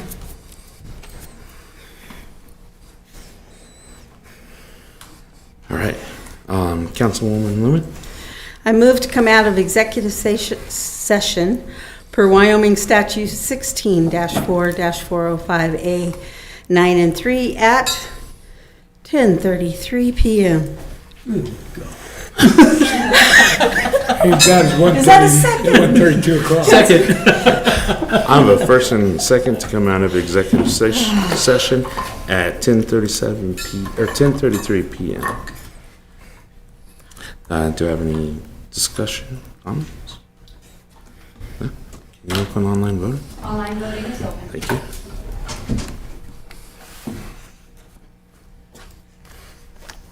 Just realized it's not the same thing.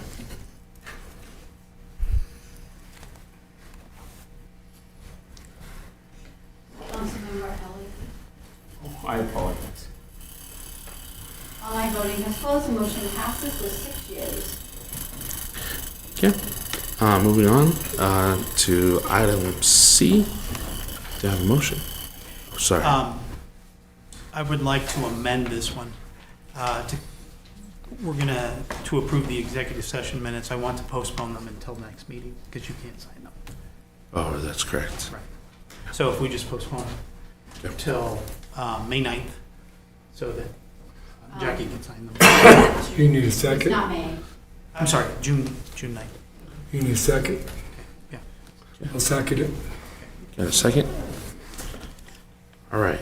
So we have amendment to postpone the executive session minutes of May 20th, 2025 for regular city council meeting until June 9th, correct? We'll do the 17th. 17th? Because the 9th is special, and I mean, if you want to approve them, then the call is not mine, so. Do you accept the 17th or the? It doesn't matter to me. It's just, he can't sign them, so we can't Yeah. approve them tonight. Okay, so Okay. you could have them on the 9th, or you can have them on the 17th. Okay. Your call. All right. On the 17th. Okay. Postpone them until the 17th. I amend my motion. I amend my second. All right. Any questions or comments? Seeing none, go ahead and open online voting.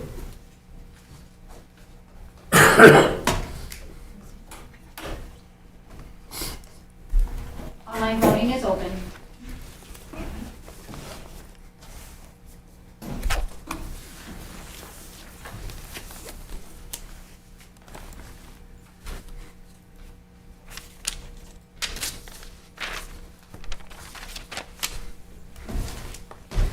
Online voting has closed. The motion passes with 5 yeas and 1 abstain. The 1 abstain was Councilmember Woodman. Oh.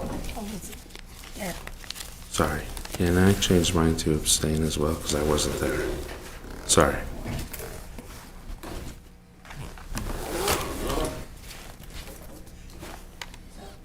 The motion passes with 4 yeas and 2 abstains.